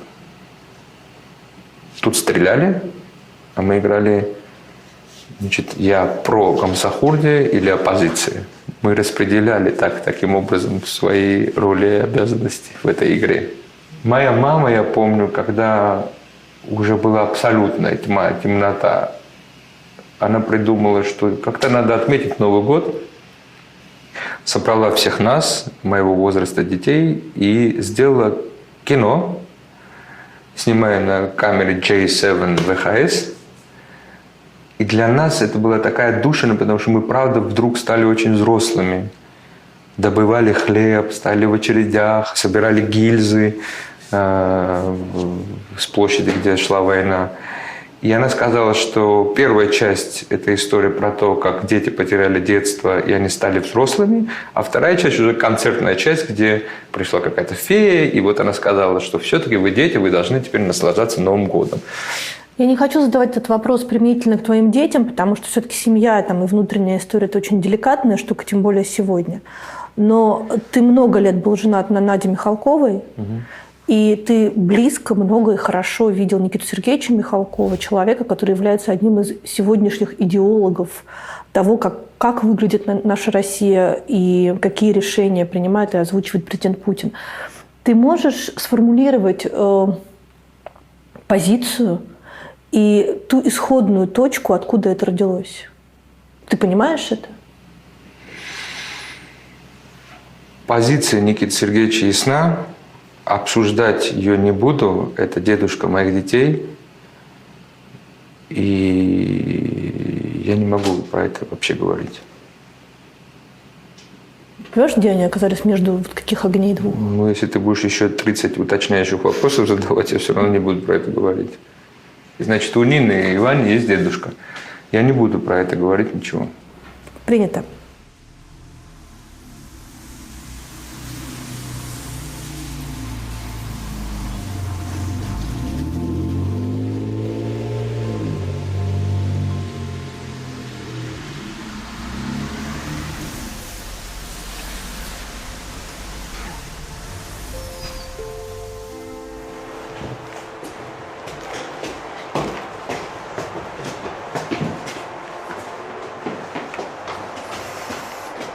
Кто сейчас живет в той комнате, Знаешь, в которой прошло твое детство? Я, значит, постучался в 402 номер. Мне открыл молодой человек, как оказалось, моего возраста. И он приехал сюда и заселился в этот номер. Ему было 11 лет, ровно столько же, сколько мне было, когда отсюда уехал. И он по сей день здесь живет. И когда я попросил разрешения войти в номер, он, безусловно, он гостеприимный человек принял. И, знаешь, я прохожу, комната уже... Это не гостиничный номер, скажем так, что там сделали ремонт наподобие квартиры. То есть там висит плазменный телевизор, как говорил Резо Габриадзе, сделана красота, какой-то угол украшены, и это особенно трогательно выглядит, потому что человек обустраивает свой быт, да. И я так посмотрел уже в сторону, где была кровать, которую я очень хорошо помню, потому что я всегда болел, когда дети играли. И представь себе, что это та же кровать, на которой я спал. И, конечно, ощущение от этого. И потом мои дети вышли сюда и с детьми этого человека. Они встали на тот же балкон. Я помню мою фотографию с отцом, с моей сестрой, сделанную на этом балконе на пленку. И более того, вот я тебе хочу сказать, что вот я сейчас смотрю, и вот ты видишь фасад черный, и ты говоришь, что это как бы после войны. А у меня все время не покидает ощущение, что я как будто бы слышу голоса отдыхающих.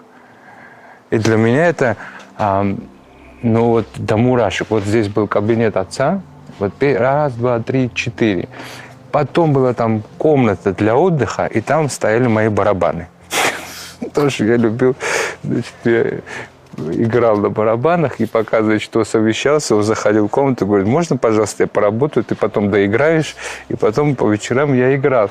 И вот я все время думаю, сейчас откроется дверь, и он выйдет, меня позовет, и как будто бы вот изображение у меня совершенно не клеится со звуковым рядом. А тебе не приходит в голову, что вот это очень близко к тому, что сейчас где-то происходит в Украине? Почему возникла идея снять картину? Кроме того, что я все время мысленно сюда возвращаюсь. Потому что, когда я сюда приехал и разговаривал с людьми, которые здесь живут,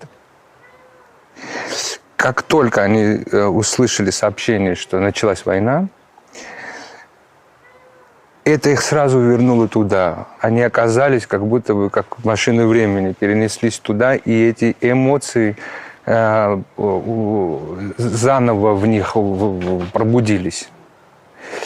И часть, вот представляешь, вот, ну, представляешь, как бедно люди живут. Но часть людей начали собирать средства для помощи украинцам, а другая часть, которая не успела или они были на работе, услышав это, начали обвинять тех, кто начали собирать, что почему нас не позвали, они собрали второй раз.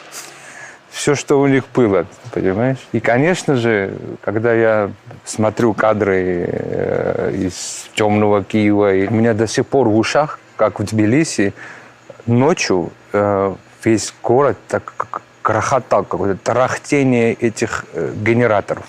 Потому что света не было, и ночью кто-то первый, например, заводил этот мотор, и начиналось по всему городу. Когда ты выходил, вот этот гул, вот у меня до сих пор в ушах. То есть это непрерывная связь вот между моим детством и тем, что я сегодня наблюдаю. От этого еще страшнее. Но дальше всегда ты, какой бы ты ни был ситуации, все равно ты находишь что-то, за что можешь зацепиться. Мы цеплялись там за юмор. Я помню эту там керосиновую лампу и вокруг нее сидящих родителей, которые пели. Вот это, ты не представляешь, вот этот крик, вот от чего человек может обрадоваться? Так, что он будет орать, как будто вот сейчас, как на чемпионате мира, бразилец может обрадоваться голу своего футболиста. И все вскрикивают: это гол, там. Мы радовались так. На полчаса дали свет. И представляешь, там напротив тебя корпус, и там появился свет, и оттуда весь корпус «Свет!» кричат. Потом нам дали, они погасли, значит. Но... что можно успеть за то время, пока на полчаса дали свет? Ничего нельзя успеть. Я тебе скажу, что, например, для того, чтобы вода грелась, если она была, если давали холодную воду, там был, как это называлось, атомор или что-то электрическое, чтобы быстро помыться. Много раз я помню, что ты весь в мыле стоишь, пойдет свет, значит, ты смыл какую-то одну часть. Потом в другую. Потом, когда наполнена вода в этих ведрах, ты успел, например, там, помыть голову, но не успел тело. Мамина подруга, она говорила: не дай, Господи, так умереть, чтобы я как-то разом не помылась вся. И потом здесь же большой такой культ смерти, уважения к смерти, понимаете? И когда кто-то умирал, например, там, в корпусе, или это был частный дом какой-то, префектура или кто за это отвечал, знал, что там панихида, там включали свет. Только в одной, например, квартире. Ну, умудренные горем кутаисцы, присущим им юмором, они взяли крышку от гроба и начали, прости господи, представлять ее для того, чтобы кто-то заметил, что как будто бы там что-то такое произошло, и в этот момент им давали свет. Это все перемешано. Война, смех. Человек не может всегда жить вот в унынии. И обостряются чувства, конечно, на войне, но это очень конкретная история. Там, значит, пьют, беги, стреляют, ложись, и как-то ты каким-то образом ты знаешь, в каких правилах ты существуешь, наверное. Я не знаю. По крайней мере, здесь так было.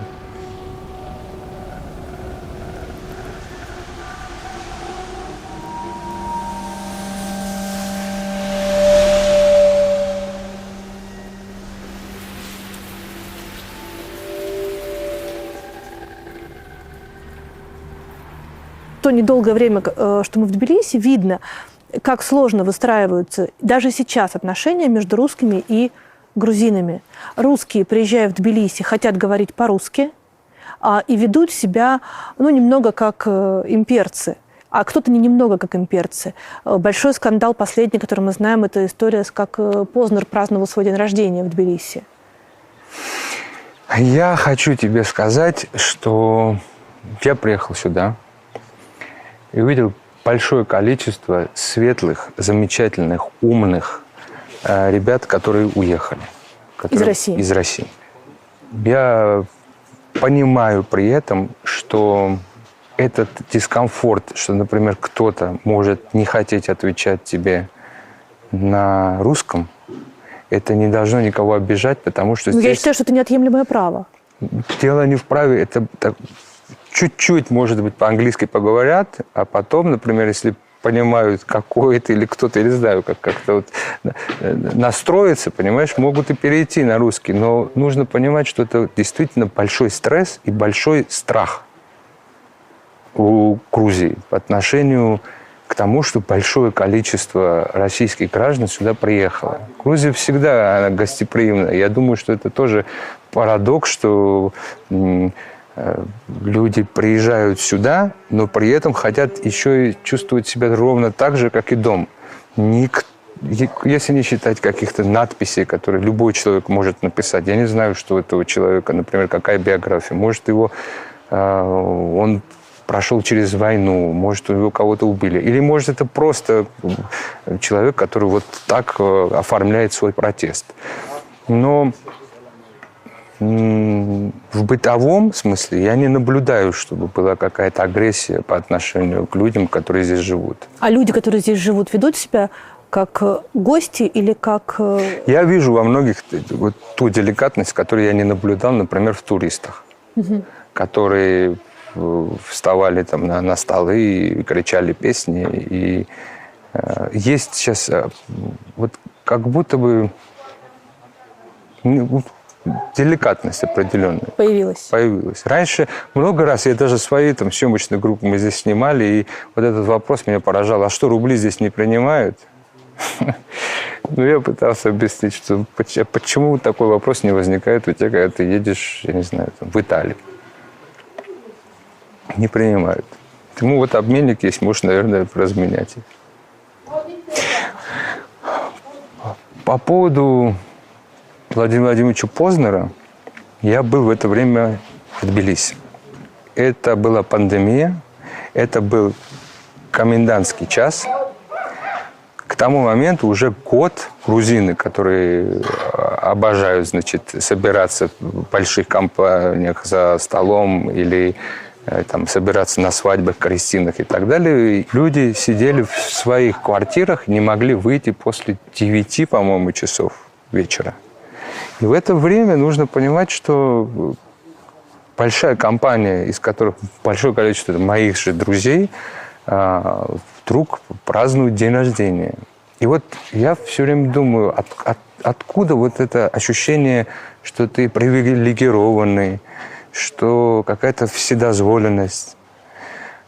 И больше всего, почему это еще вызвало такой протест, что до этого Владимир Владимирович сказал как раз-таки про отношения, где-то в каком-то интервью, про отношения якобы грузины считали абхазов, и дальше, значит, какой-то абсолютно бытовой бред, который может сказать любой человек, но в быту.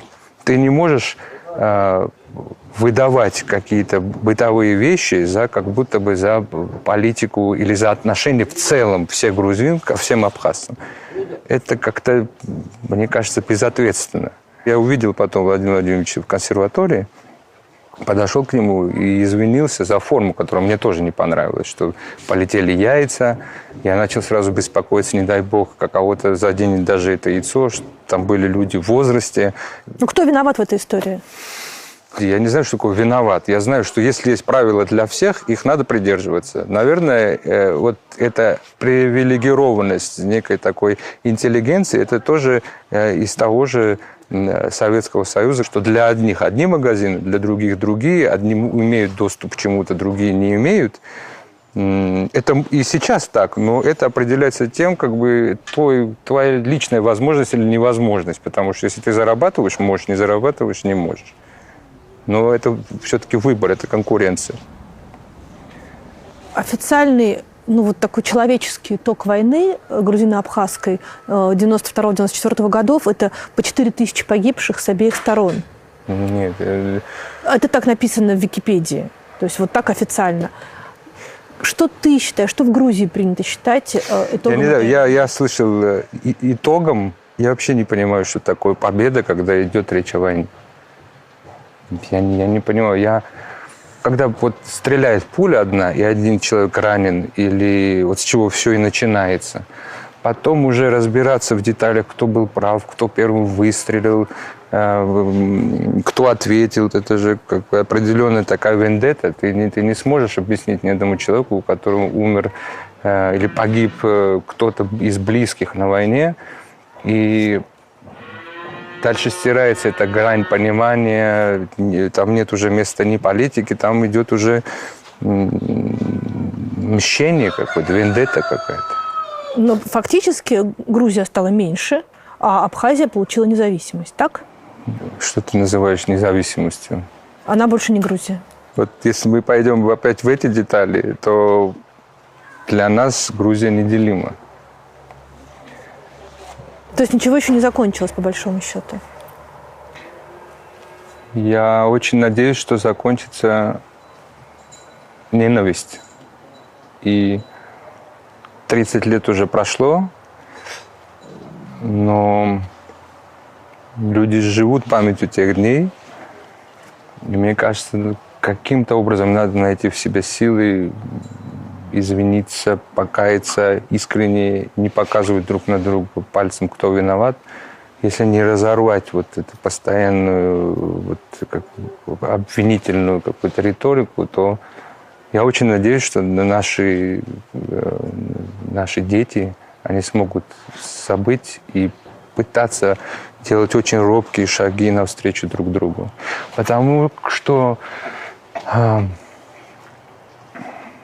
абхазцы живут там, где они жили, и в своих домах. Но что делать с людьми, которые также там же родились и жили? Их было громадное количество. Их было 300 тысяч человек, которые вынуждены были оттуда бежать. Что делать с теми, кто хочет, например, там, увидеть свой дом? Я знаю, что много было случаев, когда даже здесь приносили какую-то кассету, например, какой-то репортер оказался там, и он снимал дома этих людей, и собирались у телевизора и смотрели на ВХС-камерах те дома, которые пришлось им оставить. Я очень радуюсь тому, что абхазцы сюда приезжают на лечение. Молодые люди приезжают. Я знаю, что есть контакты между, там, например, писателями, грузинскими абхазцами. Они спорят. Каждый доказывает свою правоту, но есть диалог. Вот диалог – это самое важное. А когда заканчивается диалог, тогда начинают грохотать пушки, и там уже... Где ты найдешь силы, может быть, деньги, идеи для того, чтобы, уже находясь здесь, ты начал снимать еще одно свое новое кино? Или пока у тебя просто нет на это ресурса? А теперь уже другое все. Значит, мне вообще плевать. Я возьму iPhone хорошего артиста и буду снимать то, что я хочу. Конечно, было бы хорошо, если бы у меня были средства, чтобы воплотить в жизнь то, что я вижу визуально таким образом. Но главное продолжать задавать вопросы. Мне кажется, так. Ну, слушай, а это же тоже как бы такая тонкая тема, да, что для того, чтобы сейчас на международном рынке что-то снимать, человек, наоборот, должен выступить против войны. То есть, вот, чтобы в Россию за войну, а чтобы за границей против войны. Вот я сейчас вдруг об этом подумала. Ерунда это все. Мне кажется, это страх выйти из зоны какого-то комфорта. Если ты профессионал, ты с собой увозишь эту профессию. Как Томас Манн говорит, где я, там Германия. Если тебе есть что-то сказать, это не важно. Этот мир такой стал таким маленьким, что какая разница, ты там или здесь. Было бы желание. Или это очередной вызов для тебя. И докажи сам себе, что ты не привязан к чему-то и не обязан кому-то. Это я сейчас так говорю, но на самом деле это не то, что я выписываю какие-то рецепты. Я с этим борюсь каждый день сам с собой. Я живу в этих сомнениях каждый день. Мне, конечно, комфортно, когда приезжаю, моя кровать, моя подушка, все устроено, все комфортно, но трудно, невозможно иначе. Что должно случиться, чтобы ты вернулся в Россию? А я не уехал из России. Я живу здесь, работаю, живу в Москве. И для моих детей очень важно, чтобы, когда им нужен отец рядом, я приезжаю, с ними общаюсь. И мне кажется, что замечательная мама Надя,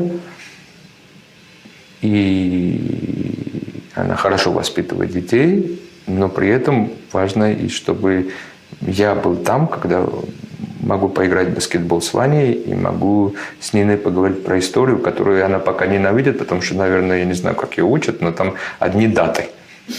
Это как советская школа, что надо было наизусть запомнить стихотворение. Не вникнуть в суть, не разобрать, а просто и потом забыть. Как мы с тобой ехали, этот памятник Лермонтову стоит под Чварем монастырем, который прообразом Цири. Это уже под 40-е годы, когда он пишет, да, какой-то царь, какой-то, по-моему, год вручил России свой народ, пишет Лермонтов.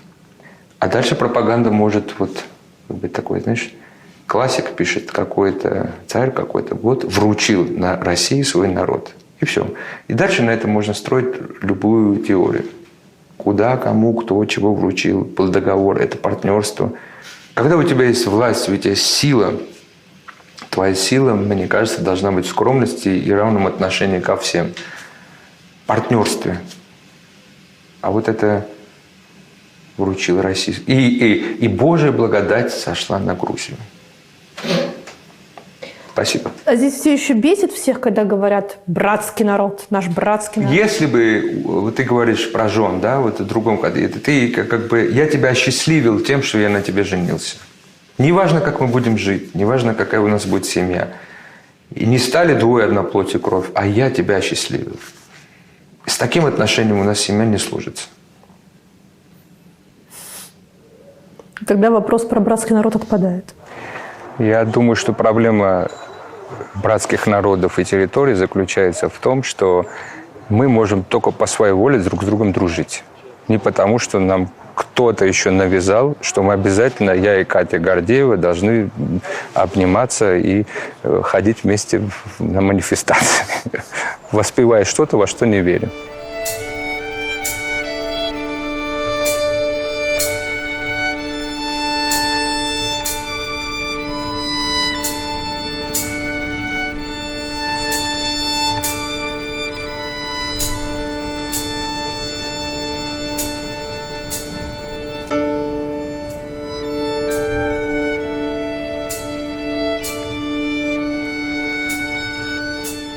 Летом здесь все, Ага.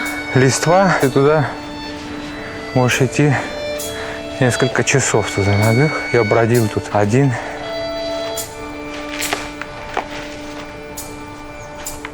Я удивляюсь, как наши родители нас пускали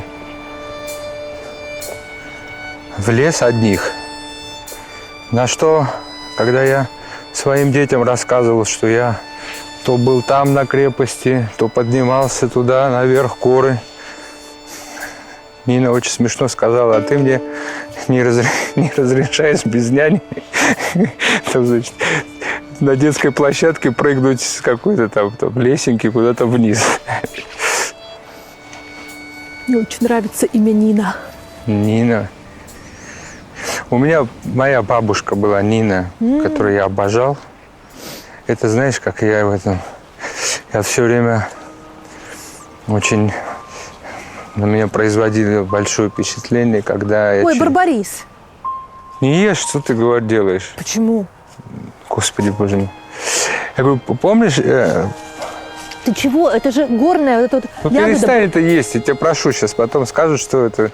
Пойдем. Что? Не ешь. Почему не ешь? Это барбарис, очень вкусно. Это ягода моего детства. Подожди. Вот. Когда я был маленький, и там сцена, я в «Бабушке Лико Илларион», когда умирает бабушка.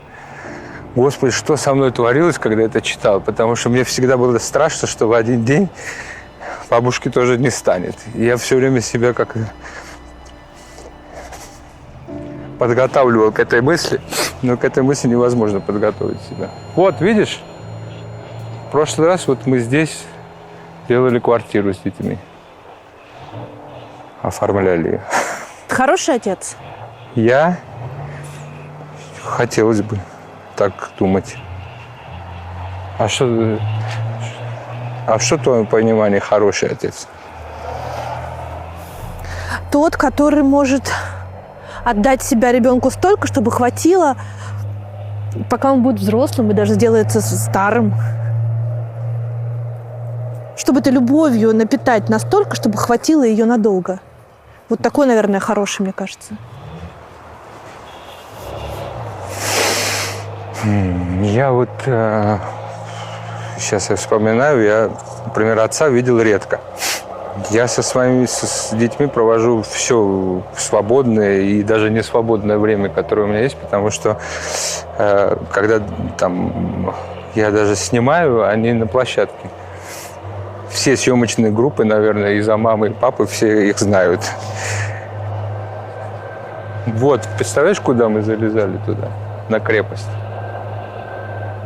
Вот, когда я показал это детям, Нина возмутилась, что я ее не пускаю, значит, на детскую площадку. Одну. Представляешь, какая игровая площадка у нас была? Класс. Там был, по-моему, огурец, а здесь было все усеяно кукурузой. И мы приходили, знаешь, когда еще такая совсем малюсенькая такая кукуруза, вот это мы ели. Но тогда мы были маленькими и ничего не боялись. А теперь я боюсь, чтобы ты не съела барбариску.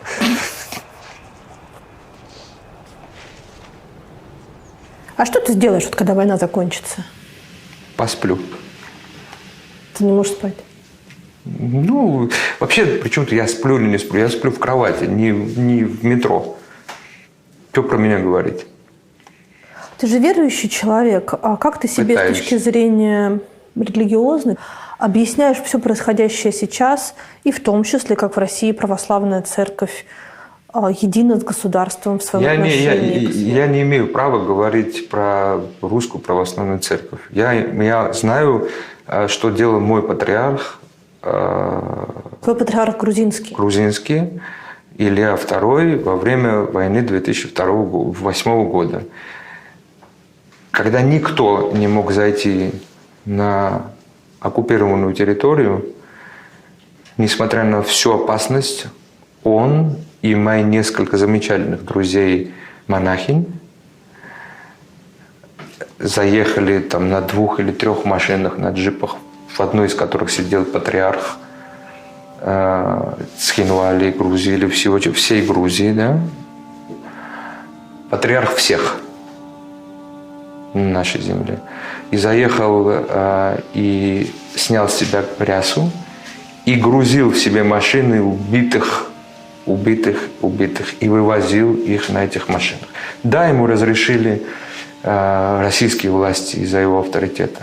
Да, он здесь попал под критику местных каких-то радикальных групп, которые говорили, что вот только ему можно, а другим нельзя. Но я когда про это думаю, это похоже на старика Приама, который приходит просить Гектора дать тело Ахиллеса, дать тело Гектора обратно. А если этого не сделает, то никто этого не сделает. И лежали бы наши ребята, которые просто... Он их омыл, он их привез, похоронил с почестями. И он был там, где ему угрожала опасность.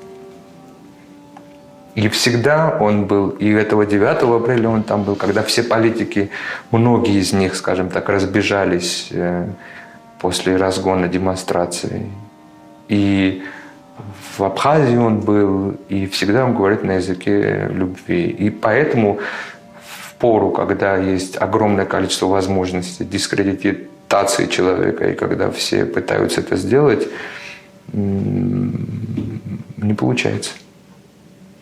Я правильно понимаю, что у тебя сейчас есть ощущение, что как будто ты по второму кругу проживаешь одну и ту же историю? То есть как будто ты вернулся в свое детство и оказался внутри войны, внутри этих бомбежек, которые у тебя здесь физически не идут, но ты как будто это все чувствуешь. Во-первых, бомбежки у меня не идут, но тем не менее я боюсь, потому что здесь стоят танки на территории Грузии, и я боюсь, чтобы, не дай бог, мы не поступили бездумно, и чтобы они не двинулись на нас, и я не знаю, что принесет завтрашний день. И это напряжение чувствуется. До сих пор. Ну вот это надо ощутить. Представь себе, что на Новой Риге, вот МКАДа, после МКАДа стоит китайский танк. И живи вот с этим ощущением. Может быть, он не стоит. И ты должен здесь изображать радость. Это невроз. Делать вид, что его нет. Это мы в таком плохом... Поэтому, когда мы смотрим там, на Украину, когда мы смотрим в другие страны, мы живем с этой болью, мы живем с этим испугом, потому что все не закончилось. Мы боимся. Это хорошо, что мы боимся. Страх иногда тебя может оберегать. Это не тот страх, который надо подавлять. Я бы не сказал, что это страх, это осторожность, что ли, это разум какой-то, адекватность ситуации. У меня иногда, знаешь, ощущение, что мы все-таки, что это не по-настоящему сейчас с нами все происходит, а как будто мы внутри какого-то фильма. Вот как режиссер, скажи мне, когда и чем он закончится. Да. Смерть – это то, что как бы с нами никогда не произойдет. Конечно, это надежда. Надежда. Что с нами произойдет? Не знаю, что. Нет, знаю. Потому что, может быть, посмотрят это и дети мои. И я знаю, что будет мир. И мы пройдем и через эту трагическую главу нашей жизни. Людей не воскресить. И мы будем их оплакивать, всех. И будем, надеюсь, что в какой-то момент мы решим, что насилием мы ничего не добьемся. И в бытовом смысле, и в геополитическом. Теперь давай по-маленькому планировать.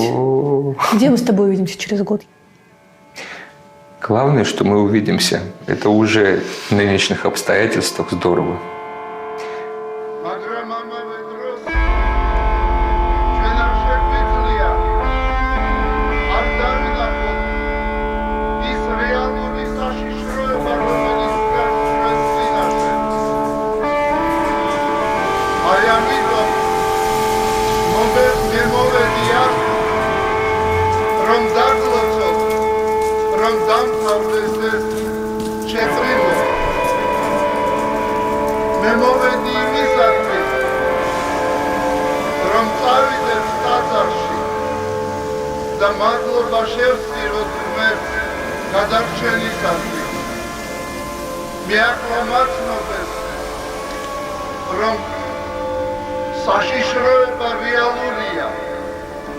შეიძლება ამ საშიშროებამდე დარჩა სულ რამდენიმე წუთი.